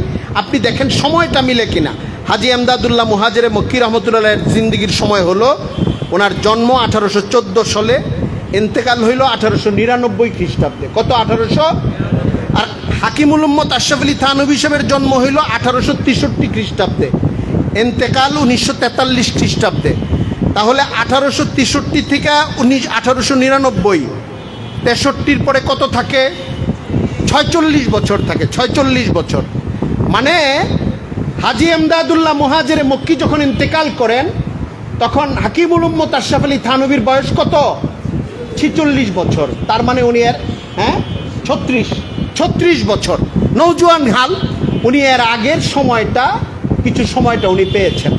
আবার একইভাবে হযরত মাদানী রহমতুল্লাহ আলাইহির জন্ম 1879 খ্রিস্টাব্দ, ইন্তেকাল 1957। উনারও জিন্দিগির 20 বছরের মতো সময় যখন হাজী এমদাদুল্লাহ মুহাজিরে মক্কি দুনিয়াতে ছিলেন, উনার বয়স 20 বছরের সময় উনি ইন্তেকাল করেছেন। হাজী সাহেব 1857 পরে সিপাহী বিপ্লব যখন ব্যর্থ হয় মানে নাকাম হয়, যখন আবার ব্রিটিশরা গ্রেফতার শুরু করে দেয় আলেমদেরকে, তখন যারা দেশে ছিলেন তারা আত্মগোপন করেছিলেন। গঙ্গুহি সাহেব, কাসেম নানুতুবি সাহেব, ওনারা একটু সরে সরে থাকতেন। হাজী সাহেব হিজরত করে মক্কায় চলে গেছেন। সবার মশওয়ারায় ওনার শাগরিদরা সবাই মিলে বলছে, হুজুর আপনি চলে যান। এই জন্য ওনার নামের শেষ অংশটা কি? মুহাজিরে মক্কি। যারা উমরায় যাবেন, হজে যাবেন, তারা আমরা মুরব্বীদের কাছে যেটা শুনছি, জান্নাতুল মাআল্লা, মাকবারাতুল মাআল্লা, যেটা হারাম শরীফের খুব কাছে মক্কা, সাফা মারওয়ার পেছন দিকে একটু আগায় গেলে, কারো একটু রাহনুমাই নিলে মাকবারাতুল মাআল্লা এখন খুব একটা কবর হয় না। আমরা যে দেখবেন অনেক সময় গেলে যে প্রতিদিন 40 জন 50 জন বা এর চেয়ে বেশি হারামে আপনার জানাজা হচ্ছে, এদেরকে অন্য জায়গায় নিয়ে যাওয়া হচ্ছে। আরও সরকারি অনেক কবরস্থান আছে। মাকবারাতুল মাআল্লাটা ছোট, পরিসরটা এখন ছোট, শহরের মধ্যে চারপাশে বিল্ডিং হয়ে গেছে। দু একবার যাওয়ার সুযোগ হয়েছে আমার। ওখানে আম্মাজান হযরত খাদিজার কবর, ওখানে আমাদের পাক ভারত উপমহাদেশের অভিভাবক আলেমদের সৈয়দুত তয়েফা হাজী এমদাদুল্লাহ মুহাজিরে মক্কি রহমতুল্লাহ শায়িত আছে। এই জন্যে আমরা ওই সময়ের প্রত্যেকটা কামেল মানুষ, যোগ্য মানুষের ইতিহাস যদি আমরা পড়ি, দেখব তারা তাদের ছাত্র জমানাটাকে কাজে লাগাইছে, কিতাব পড়েছেন, জীবন গঠন করেছেন, আমল সুন্দর করে করেছেন, পরে জগৎ আলো করা মানুষ হয়েছেন, পরে বিখ্যাত ব্যক্তিত্বে পরিণত হয়েছেন, পরে সফল মানুষে পরিণত হয়েছে। দেখেন বাংলাদেশে কিছু উদাহরণ হয়তো পাবেন আপনি। ছাত্র জমানাতেও রাজনীতি করছে, এখনো পরবর্তী জমানায় রাজনীতি করে বড় নেতা হয়েছে। এটা বাংলাদেশেই পাবেন, ভারতবর্ষেও কিছু পাবেন। কিন্তু আপনাদেরকে একটা প্রশ্ন করি, ডক্টর মোহাম্মদ ইউনুস ছাত্র জমানার বেশিরভাগ সময় কি মধুর ক্যান্টিনে আড্ডা মেয়েরা কাটাইতো না লেখাপড়া করে কাটাইতো? প্রধান উপদেষ্টা হয়েছে ডক্টর মোহাম্মদ ইউনুস, কি করতো? হয়তো আপনার জানা নাই, জানানোর জন্য বলতেছি, রাজনীতি করতো, লেখাপড়া করত। পরবর্তীতে সফলভাবে চট্টগ্রাম ইউনিভার্সিটির শিক্ষক হয়, প্রফেসরই করত। এরপরে সে অর্থনৈতিক তত্ত্বটা গ্রহণ করে গ্রামীণ ব্যাংকের। এটা একটা অন্য তর্ক, এটার মধ্যে যে সুদের ব্যাপারগুলো আছে, শরীয়ত শরীয়ত সবসময় সুদকে হারাম বলেছে, আমরাও এটাকে হারামই বলব। বাকি গোটা দুনিয়ায় ব্যাংকিং সিস্টেমের মধ্যে তারটা সে তার মতো করে সফল হয়েছে, দুনিয়ার অন্য রাষ্ট্রগুলোর মধ্যে কাছে সে পরিচিত হয়েছে। তার আহরণ পর্বটা, জীবন গঠন পর্বটায় যথাযথ সময় সে ব্যয় করার কারণে আজকে সে দেশের একটা সংকটকালে প্রধান উপদেষ্টা বা সরকার প্রধান হিসেবে দায়িত্ব পাইছে। আড্ডাবাজি করলে যে পাওয়া যেত, এটা কিন্তু ঠিক না। আবার আমাদের দেশে এমন কিছু ঘটনা পাবেন যে ছাত্র জমানার থেকেই রাজনীতি করে, পরে বড় হইলেও রাজনীতিক হয়। এরা আসলে খুব একটা কাজের হয় না, বেশিরভাগ দুর্নীতিপরায়ণ হয়, বেশিরভাগ। কিছু ভালো থাকে, আবার অনেকে থাকে ছাত্র জমানায় রাজনীতির পাশাপাশি লেখাপড়াটা মনোযোগ দিয়ে করেছে, তার সাফল্যটা ভালো হয়। লেখাপড়া ভালো না করলে জাতীয়ভাবে এটা বড় সাফল্যের কারণ হয় না। এই জন্যে আমি হজরত মাওলানা মুফতি মোহাম্মদ শফি সাহেবকে উদ্ধৃত করে শাইখুল হিন্দ মাহমুদ হাসান সাহেবের জীবন, উনার জীবন, আবার কাসেম নানুতুবি সাহেবের জীবন থেকে কিভাবে উপকৃত, কাসেম নানুতুবি সাহেবের পরে রশিদ আহমদ গঙ্গুহির জীবন থেকে কিভাবে উপকৃত, আবার কাসেম নানুতুবি আর গঙ্গুহি সাহেব হাজী এমদাদুল্লাহ মুহাজিরের মক্কি রহমতুল্লাহ থেকে কিভাবে উপকৃত, আবার উনাদের সময়েই আরেকজন মহানায়ক ইসলামী যুগের মুসলমানদের হজরত হাকিমুল উম্মত আশরাফ আলী থানভী রহমতুল্লাহ কিভাবে জীবন গঠন করেছেন, আবার আরেক ব্যক্তি হজরত হুসাইন আহমদ মাদানী রহমতুল্লাহ কিভাবে জীবন গঠন করেছেন। এই জিনিসগুলো বা ওনাদের জীবনগুলো আপনাদেরকে পাঠ করা, গ্রহণ করার জন্যে আমি আহ্বান জানাবো। আলোচনা শেষ করে দেব। আমি ছোট্ট করে আর কয়েকটা কথা বলে শেষ করে দিচ্ছি, অনেক হয়ে গেছে সময়। আবুল হাসান আলী নদভী নামটার সঙ্গে পরিচয় আছে আপনাদের? বিংশ শতাব্দীর অন্যতম শ্রেষ্ঠ একজন ইসলামী লেখক, দার্শনিক মনে করা হয়। আমি খেয়াল করে দেখলাম ওনার জন্ম হলো 1913, এন্তেকাল হলো 1999-এর 31শে ডিসেম্বর। এটা আমার খুব ভালো করে মনে আছে। আমি একটা মসজিদে এতেকাফে ছিলাম, ওই বছর ইন্ডিয়ায় যাওয়ার জন্য পাসপোর্ট বানায় খুব ঘুরছি, ওনার সাথে এতেকাফ করব। আরও কিছু সাথীরা উদ্বুদ্ধ করছিল, কিন্তু ইন্ডিয়ান এমবেসি পরে আরও কয়েকবারের মতো ওইবারও আমার ফেরত দিয়ে দিচ্ছে, আর ভিসা দেয় নাই, যাইতে পারি নাই। পরে অন্য আরেক জায়গায় বসছি, সম্ভবত শেষ দশক রমজানের 23 বা 24-এর সময় কোনো এক জুমার দিন, জুমার আগে আগে, তারিখটা ছিল 31শে ডিসেম্বর 1999। বলা হয়েছে শতাব্দীর শেষ দিন উনি চলে গেলেন, এটা ছিল শিরোনাম। এটা আমার মনে আছে। 1999-এর দ্বারা বিংশ শতাব্দীর শেষ দিন শেষ হয়ে যায়, এর পরের দিন জানুয়ারির থেকে একবিংশ শতাব্দীর দিন শুরু হয়। এই জন্য এই কথাটা বলা হইতো। 1913 থেকে 1999, 87 বছর বিশাল কাজ করেছেন। ওনার জিন্দিগির উপরে অনেকগুলো বই আছে, বিশেষ করে মেরে ইলমি ও মুতালাআতি জিন্দিগি নামটা মনে রাখেন। মেরে ইলমি ও মুতালাআতি জিন্দিগি নামে ছোট্ট একটা পুস্তিকা আছে ওনার। এই বইটার মধ্যে ছোট কাল থেকে বড় হওয়া পর্যন্ত কোন কিতাব ওনাকে কিভাবে উপকৃত করেছে, ওনার মানসিকতা বৃদ্ধির ক্ষেত্রে, ওনার চিন্তাকে গঠন করার ক্ষেত্রে, জীবনকে পরিশীলিত করার ক্ষেত্রে, এটা উনি ওনার মেরে ইলমি ও মুতালাআতি জিন্দিগি, এটার বাংলা তর্জমা কয়েকভাবে বের হয়েছে, মাসিক আল কাউসারেও বের হয়েছে। হযরত মাওলানা জাকারিয়া আব্দুল্লাহ সাহেব আমাদের দোস্ত মানুষ, ওনার বইটা বই হয়ে বের হয়েছে কিনা আমি জানি না, আল কাউসারের ধারাবাহিকভাবে বের হয়েছে, খুব ছোট, 5 আর ইন্তেকাল 1997। এটাকে ভুল লেখছে কিনা আমি জানি না, লেখা 1997। যদি তা সহি হয়ে থাকে তাহলে আরেকবার দেখতে হবে। তাহলে সম্ভবত উনি জীবনের শেষ 10-15 বছর সাহেবুল ফিরাস ছিলেন, যে কোনো নাড়াচাড়া আমরা দেখি নাই। আবুল হাসান আলী নদভী সাহেবের ইন্তেকাল হয়েছে 1999-এ, কিন্তু 80-র দশকে, 90-এর দশকে ওনার সরগর মিয়া বাংলাদেশে আসতেছেন, আরবে যাইতেছেন, সফর করতেছেন, কিতাব লিখতেছেন। আমরা তখন তরুণ, কিশোর বা যুবক হয়ে উঠতেছি, মুগ্ধতার সঙ্গে তার লেখাগুলো পড়ি, আমরা মুগ্ধ হইতে থাকি। তিনি তখনও হায়াতে আছেন। 1994 সনে উনি দারুল মারিফে আসছেন চট্টগ্রামে, 3-4 দিনের একটা প্রোগ্রামে। ঢাকা থেকে একটা বড় টেপ রেকর্ডার নিয়ে আমি আরেকজনের সাথে যোগাযোগ করে চলে গেলাম চট্টগ্রামে। দারুল মারিফ, সুলতান জৌকশা হুজুরের যে মাদ্রাসা, ওইটা তখন আরও গ্রামের মধ্যে, এখন তো মোটামুটি লাইনঘাট পরিষ্কার, তখন আরও গ্রাম, মানে বদ্দার হাটে নেমে আরও ভেতরে যাইতে হইতো। নাইট একটা দুর্বল বাস দিয়া গেলাম, মানে পয়সাওয়ালা বাস না, এত টাকা আমার নাই। আমি তখন মতিঝিল মাদ্রাসার শিক্ষক, মাদ্রাসার থেকে মৌখিকভাবে 2-3 দিনের ছুটি নিয়ে বড় একটা টেপ রেকর্ডার নিয়ে, যে পারলে বয়ান এবং কিছু ইন্টারভিউ রেকর্ড করব, চলে গেলাম। লম্বা কাহিনী, এগুলি এখন বলবো না। খুব মুতাআসসির হলাম, ওনাকে কাছের থেকে দেখলাম। ওনার কাছে খুব একটা ভিড়তে পারলাম না সাক্ষাৎকার নেওয়ার জন্যে। ওনার 2-1 শাগরিদ যারা নদুয়ার উস্তাদ ছিলেন তখন, তাদের 2-1 জনের সাক্ষাৎকার নিলাম। এগুলি পরে আমি প্রকাশও করেছি, ছাপাও হয়েছে। হযরত আলী মিয়া নদভী সাহেবকে তখন আমরা পেয়েছি। ওনার ইন্তেকাল 1999 সনে। দেখতেছি মঞ্জুর নোমানী সাহেবের ইন্তেকাল লেখা 1997 সনে। মুমকিন যে 1980-র আগে থেকেই উনি সাহেবুল ফিরাস। উনি ওনার সম্বল, লখনৌর যে অঞ্চলে উনি বাস করেন, শুনেছি লখনৌতেই ওনার বসবাস কেন্দ্র ছিল। ওই জায়গাটায় যেখানে বাস করেন, সম্ভবত উনি এক ধরনের মানে বিচ্ছিন্ন জীবনযাপনের মধ্যে ছিলেন। উলামায়ে কেরাম যারা গেছেন তারা গেছেন। এই জন্য শেষ অংশটায় বড় কোনো কিরদার, বড় কোনো সফর এটা নাই। কিন্তু মঞ্জুর নোমানী সাহেবের জীবনের একটা খুব প্রভাবক অংশ হলো, আমি কি এখানে নিয়ে আসছি, পড়ার সময় নাই। মুনতাখাব তাকরিরে নামে ওনার একটা উর্দু কিতাব আছে, মুনতাখাব তাকরিরে, নির্বাচিত বক্তব্য সমূহ। এটা হলো বাংলা তর্জমা। মাকতাবাতুল আশরাফ থেকে আমার লেখালেখির প্রথম যুগে এটার তর্জমা বের করছি আমরা, শাশ্বত সত্যের পয়গাম নামে। এই যে এখানে আছে শাশ্বত সত্যের পয়গাম। বইয়ের অ্যাডভার্টাইজ করতেছি না, আমার বই আপনারা কিনলেন না। আপনারা উর্দুটাই কিনেন, মুনতাখাব তাকরিরে অথবা পড়ার চেষ্টা করেন। ওখানে 2-3টা বয়ান আছে উনার ছাত্র জমানা নিয়া।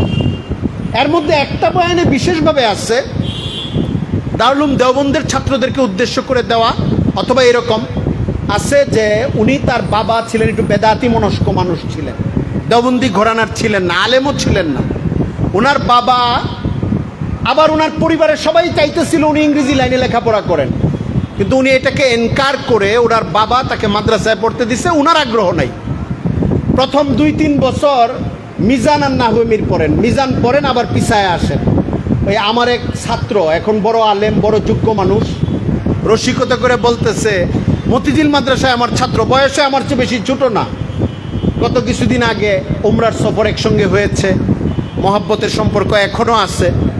তো হুজুর ফরিদাবাদ মাদ্রাসায় আমি মিজান 2 বছর পড়ছি, পরে আইসা মতিঝিলে যখন নাহমির পড়ছি তখন আপনার কাছে মালাবুদ্দা পড়ছি। ওই দিন আমারে বলতেছে 2 সপ্তাহ বা 3 সপ্তাহ হয়েছে, বলতেছে যে আপনার শিক্ষকতার প্রথম দর্শ ছিল আমাদের দর্শ। আমি দেখলাম কথা সহি।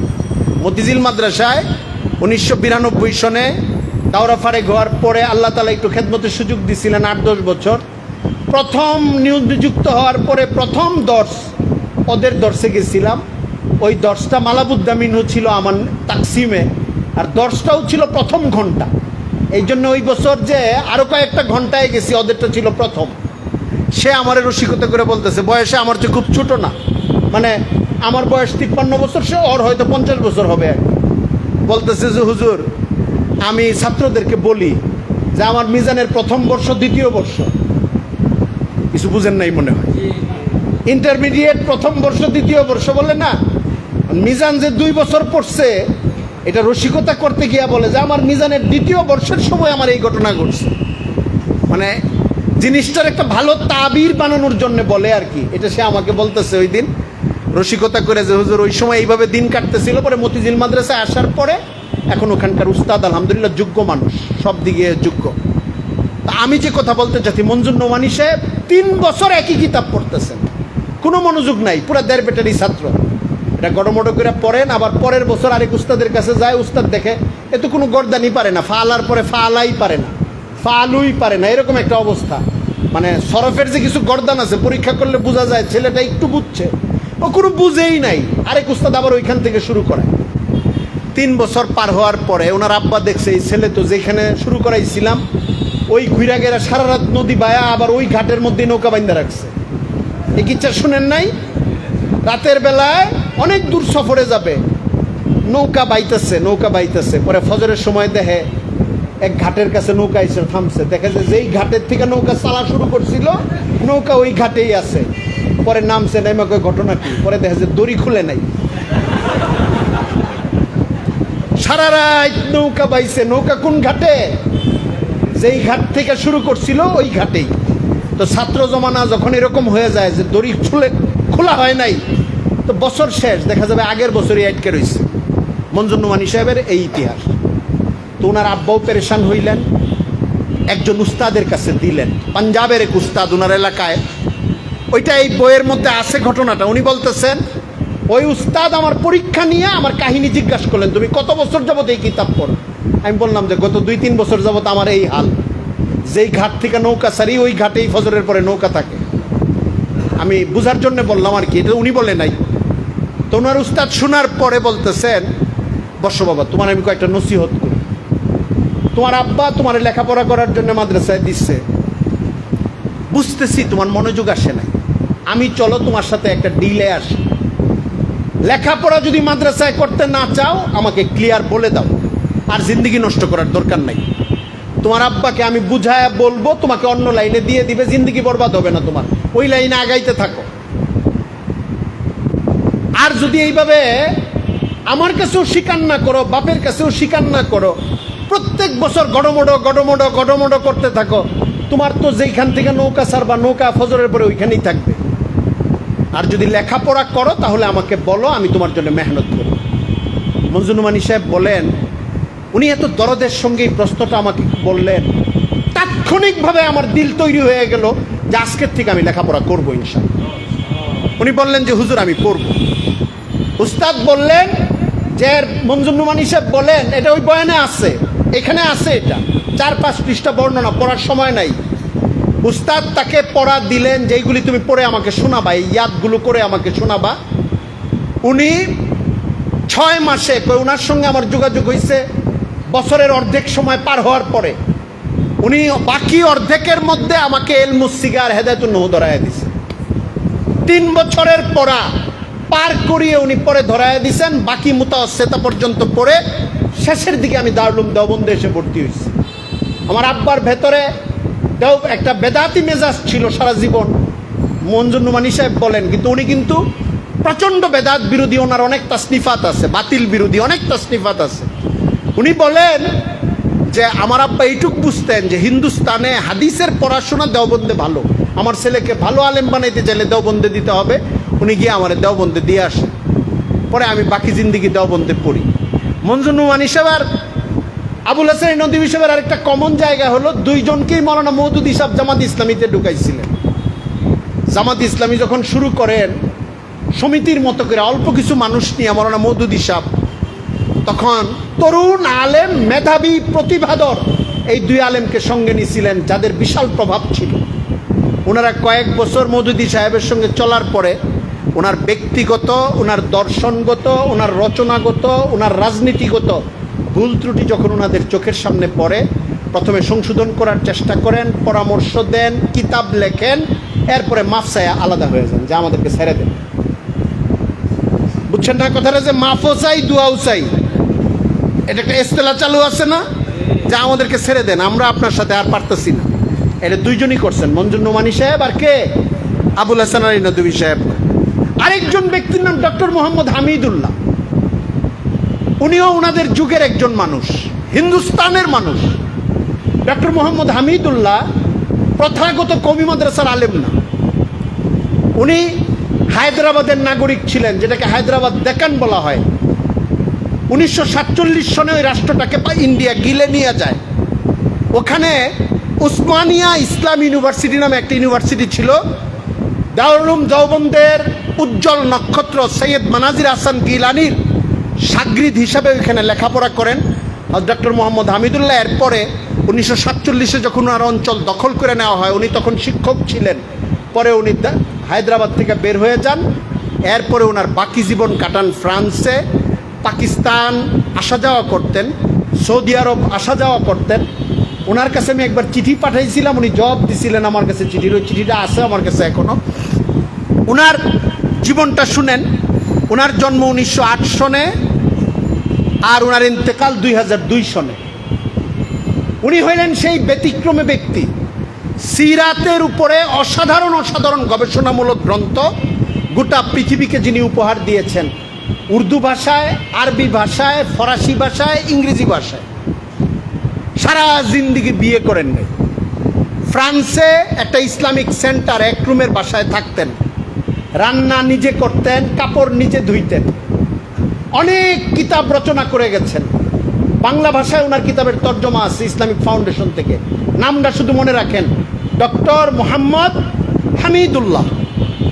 অনেক বড় বড় কাজ করেছেন, জিন্দিগিতে সময় নষ্ট করেন না। আমি তো এমনও পড়েছি, পাকিস্তানের নওয়াজ শরীফ যখন প্রধানমন্ত্রী ফ্রান্সে সফর করার সময় করে হামিদুল্লাহ সাহেবের সঙ্গে দেখা করতে গেছেন, ছোট্ট একটা কুঠুরির মধ্যে তাকে পেয়েছেন এবং বলেছেন, আপনি পাকিস্তানে আসেন, আপনার জন্য বিশাল সুযোগ দিব।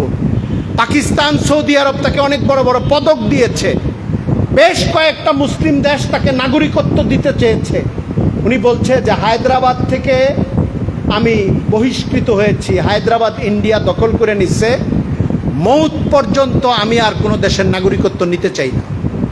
1947-এর পর থেকে 2002 পর্যন্ত উনি পৃথিবীর কোনো দেশের নাগরিকত্ব নেন নাই।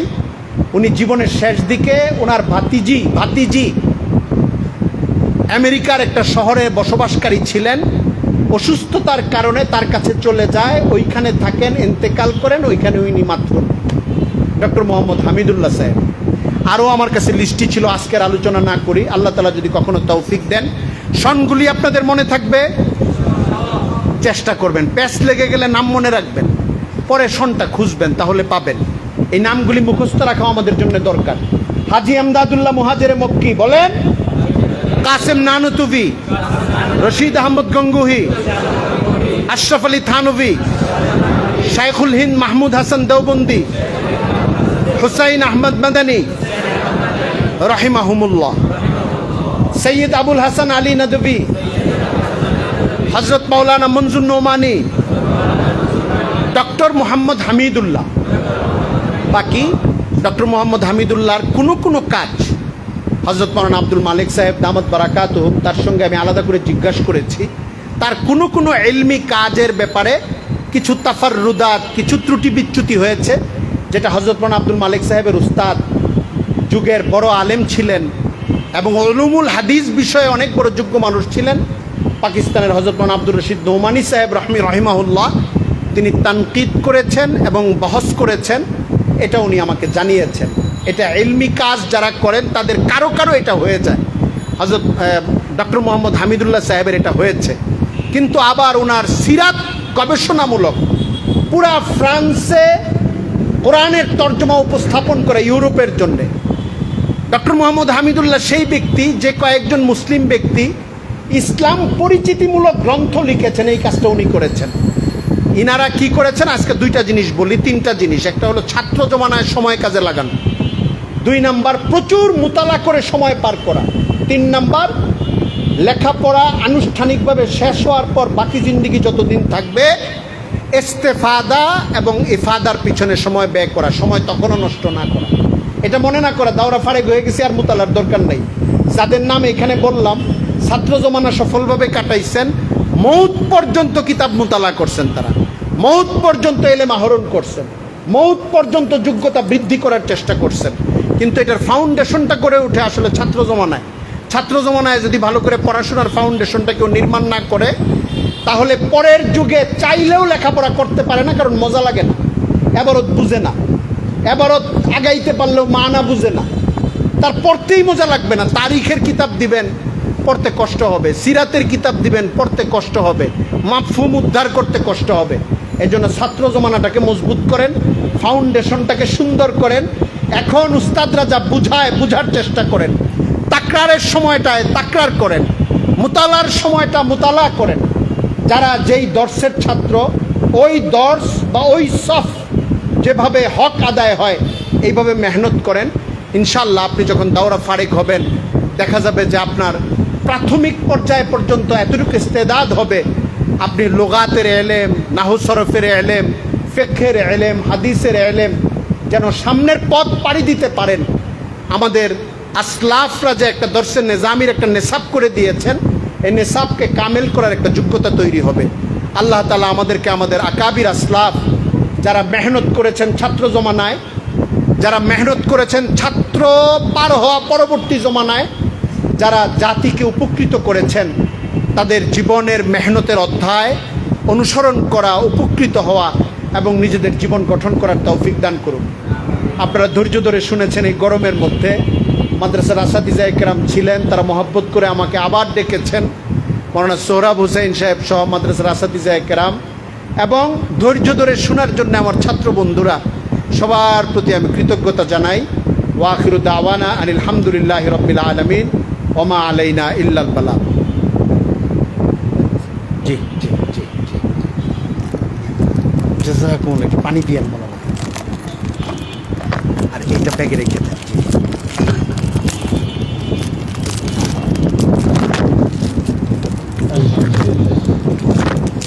অত্যন্ত মূল্যবান আমি আলোচনা করেছি। আল্লাহ তাআলা আমাদেরকে প্রতিটা নসিহত বুঝে আমল করার তৌফিক দান করুন। আল্লাহ তাআলা আকাবেরদের নমুনা হওয়ার তৌফিক দান করুন। এখন ইনশাআল্লাহ দোয়া হয়ে যাবে, হযরত দোয়া পরিচালনা করবেন। তার আগে একটি আমাদের জামিয়ার পক্ষ থেকে গত কোরবানি ঈদের পরে যখন মাদ্রাসা খোলা হয় একটি ঘোষণা দেওয়া হয়েছিল আমাদের ছাত্র ভাইদেরকে আমলের প্রতি উৎসাহিত করার জন্য, যে গত ফাতরায় যারা কোরবানির পর মাদ্রাসা খোলার পর থেকে নিয়ে প্রথম সাময়িক পরীক্ষা পর্যন্ত যারা লাগাতার শেষ রাতে উঠে নামাজ পড়বে, কোনো মিস যাবে না, তাদেরকে পুরস্কৃত করা হবে। এবং আরেকটা ঘোষণা দেওয়া হয়েছিল, যারা গত ফাতরায় তাকবীরে উলার সাথে 5 ওয়াক্ত নামাজ আদায় করবে তাদেরকেও পুরস্কৃত করা হবে।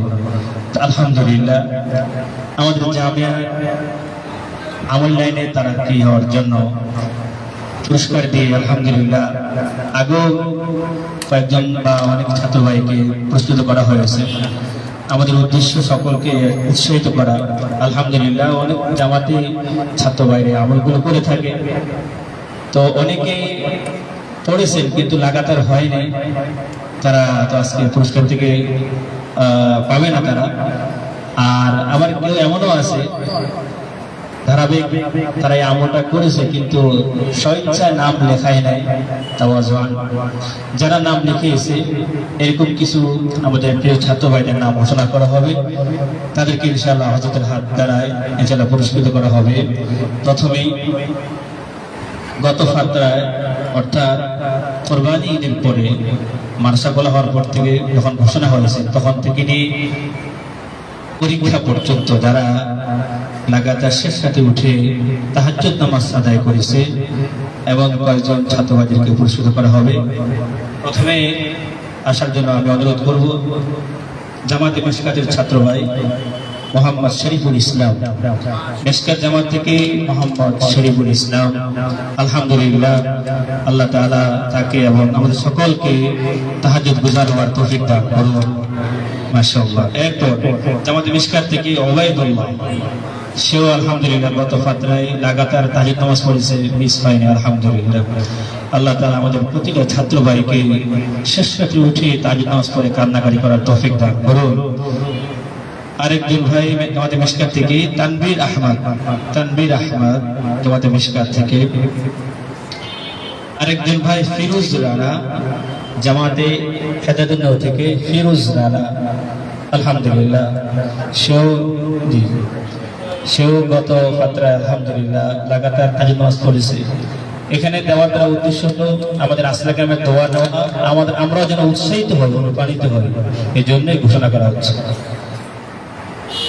এরপর যারা গত ফাতরায় তাকবীরে উলার সাথে 5 ওয়াক্ত নামাজ পড়েছে আলহামদুলিল্লাহ অনেকেই পড়েছে, তবে যাদের কোনো মিস হয় নাই এমন কয়েকজন ভাইকে আজকে পুরস্কৃত করা হবে। প্রথমে নাম ঘোষণা করছে আব্দুর রউফ জামাতে জালালাইন থেকে, আব্দুর রউফ জামাতে জালালাইন থেকে। আল্লাহ তাআলা সকলকে কবুল করুন। শিববির আহমদ জামাতে মিজান থেকে, শিববির আহমদ জামাতে মিজান থেকে। জুবায়ের আল মিজান জামাতে মিশকাত থেকে, জুবায়ের আল মিজান জামাতে মিশকাত থেকে। মাশাআল্লাহ। এরপর ওবাইদুল্লাহ জামাতে মিশকাত থেকে, মাশাআল্লাহ। শরীফুল ইসলাম জামাতে মিশকাত থেকে, তানবীর জামাতে মিশকাত থেকে, মাশাআল্লাহ মাশাআল্লাহ। আল্লাহ তাআলা প্রত্যেককে সাহেব নিসবত বুজুর্গ হওয়ার তৌফিক দান করুন। আল্লাহ তাআলা আমাদের জামিয়ার প্রত্যেক উস্তাদ, প্রত্যেক ছাত্র, প্রত্যেক স্টাফ, কমিটি, মুতাআল্লিকিন আল্লাহ সকলকে সাহেব নিসবত বুজুর্গ হওয়ার তৌফিক দান করুন, আকাবিরদের মতো হওয়ার তৌফিক দান করুন।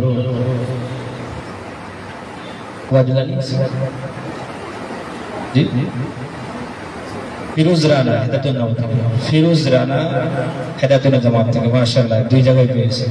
মাশাআল্লাহ মাশাআল্লাহ, আল্লাহ খুব কবুল করুন। মাশাআল্লাহ মাশাআল্লাহ। আল্লাহ তাআলা আমাদের জামিয়ার প্রত্যেক ছাত্রকে, আমাদের সকলকে আল্লাহ ওয়ালা হওয়ার তৌফিক দান করুন, আকাবেতে নমুনা হওয়ার তৌফিক দান করুন। এখনই ইনশাআল্লাহ দোয়া ঘোষণা করবে আমাদের সকলের শ্রদ্ধাভাজন ব্যক্তি হযরত মাওলানা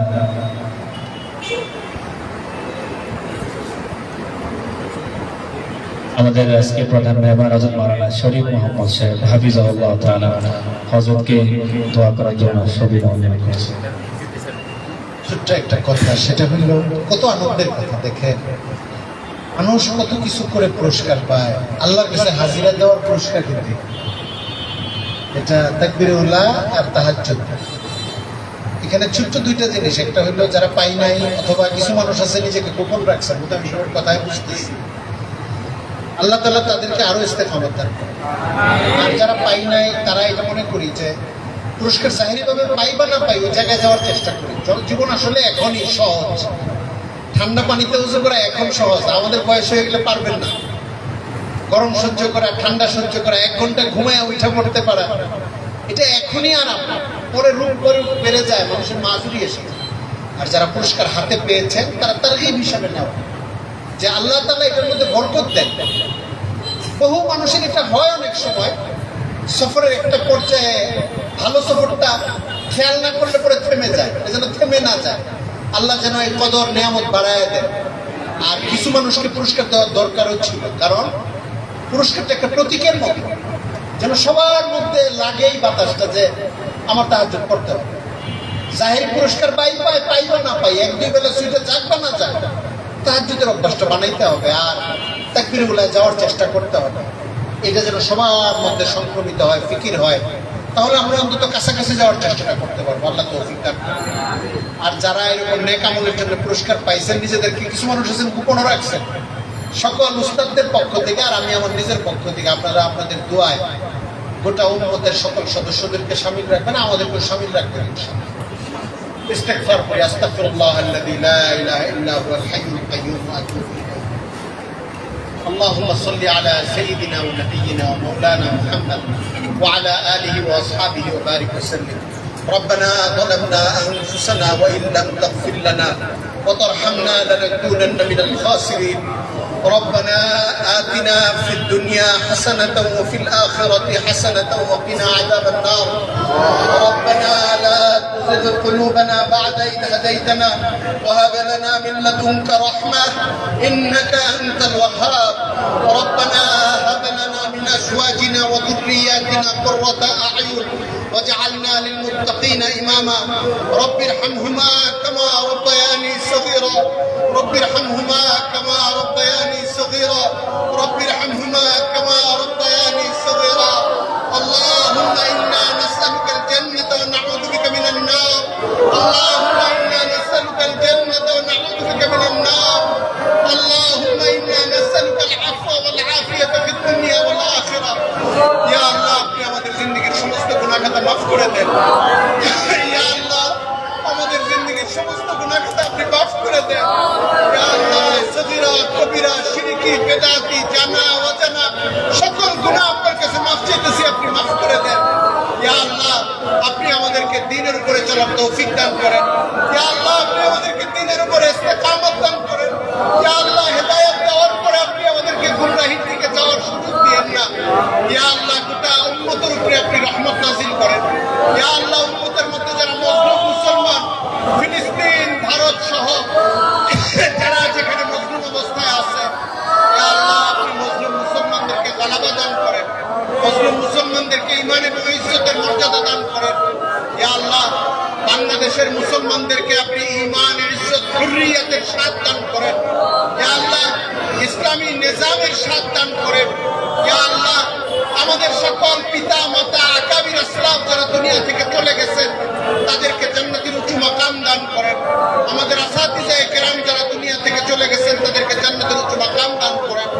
ইয়া আল্লাহ আমাদের আসাতিজায়ে কেরাম, আমাদের পিতা মাতাদের মধ্যে যারা বেঁচে আছে, আমাদের ভাই বেরাদার মুহসিনিন যারা বিভিন্ন ভাবে আমাদের উপরে ইহসান করেন, যারা দুনিয়াতে বেঁচে আছেন, যারা মহব্বত করেন, দোয়া চান, দুনিয়াতে বেঁচে আছেন, তাদেরকে দুনিয়ার জিন্দেগীর মধ্যে খায়ের ও বরকত দান করেন। ইয়া আল্লাহ জামিয়া শরীফিয়া সহ সকল দ্বীনি মাদারিসগুলোকে আপনি কবুল করে নেন, আজাদ পুরা করে দেন। ইয়া আল্লাহ সকল দ্বীনি মাদারিসের ছাত্রদেরকে আপনি মজবুতি দান করেন, যোগ্যতা বাড়ায় দেন, ঈমান আমলের দৌলত দান করেন। ইয়া আল্লাহ আপনি দুনিয়ার লাইনের ছাত্রদের থেকে দুনিয়ার লাইনের মানুষদেরকে তাদেরকে খায়ের এবং বরকত নসিব করেন, তাদেরকে যোগ্যতা বেশি নসিব করেন, তাদেরকে ঈমান এবং ইজ্জতের জন্য, দ্বীনের জন্য খেদমতের প্রসারিত জগৎ দান করেন। ইয়া আল্লাহ আজকের মজলিসকে কবুল করে নেন। আমাদেরকে আকাবির আসলাফ যারা সহি পথে দুনিয়াতে চলে গেছেন তাদের পথ অনুসরণ করে চলার তৌফিক দান করেন। ربنا تقبل منا انك انت السميع العليم وتب علينا انك انت التواب الرحيم والحمد لله رب العالمين.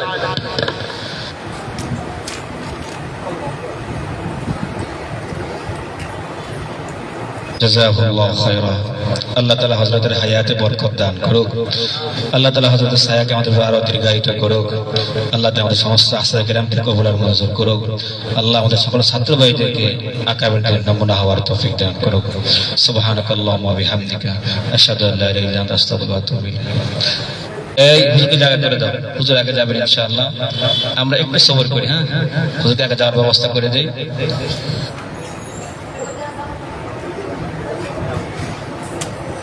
আসসালামু আলাইকুম।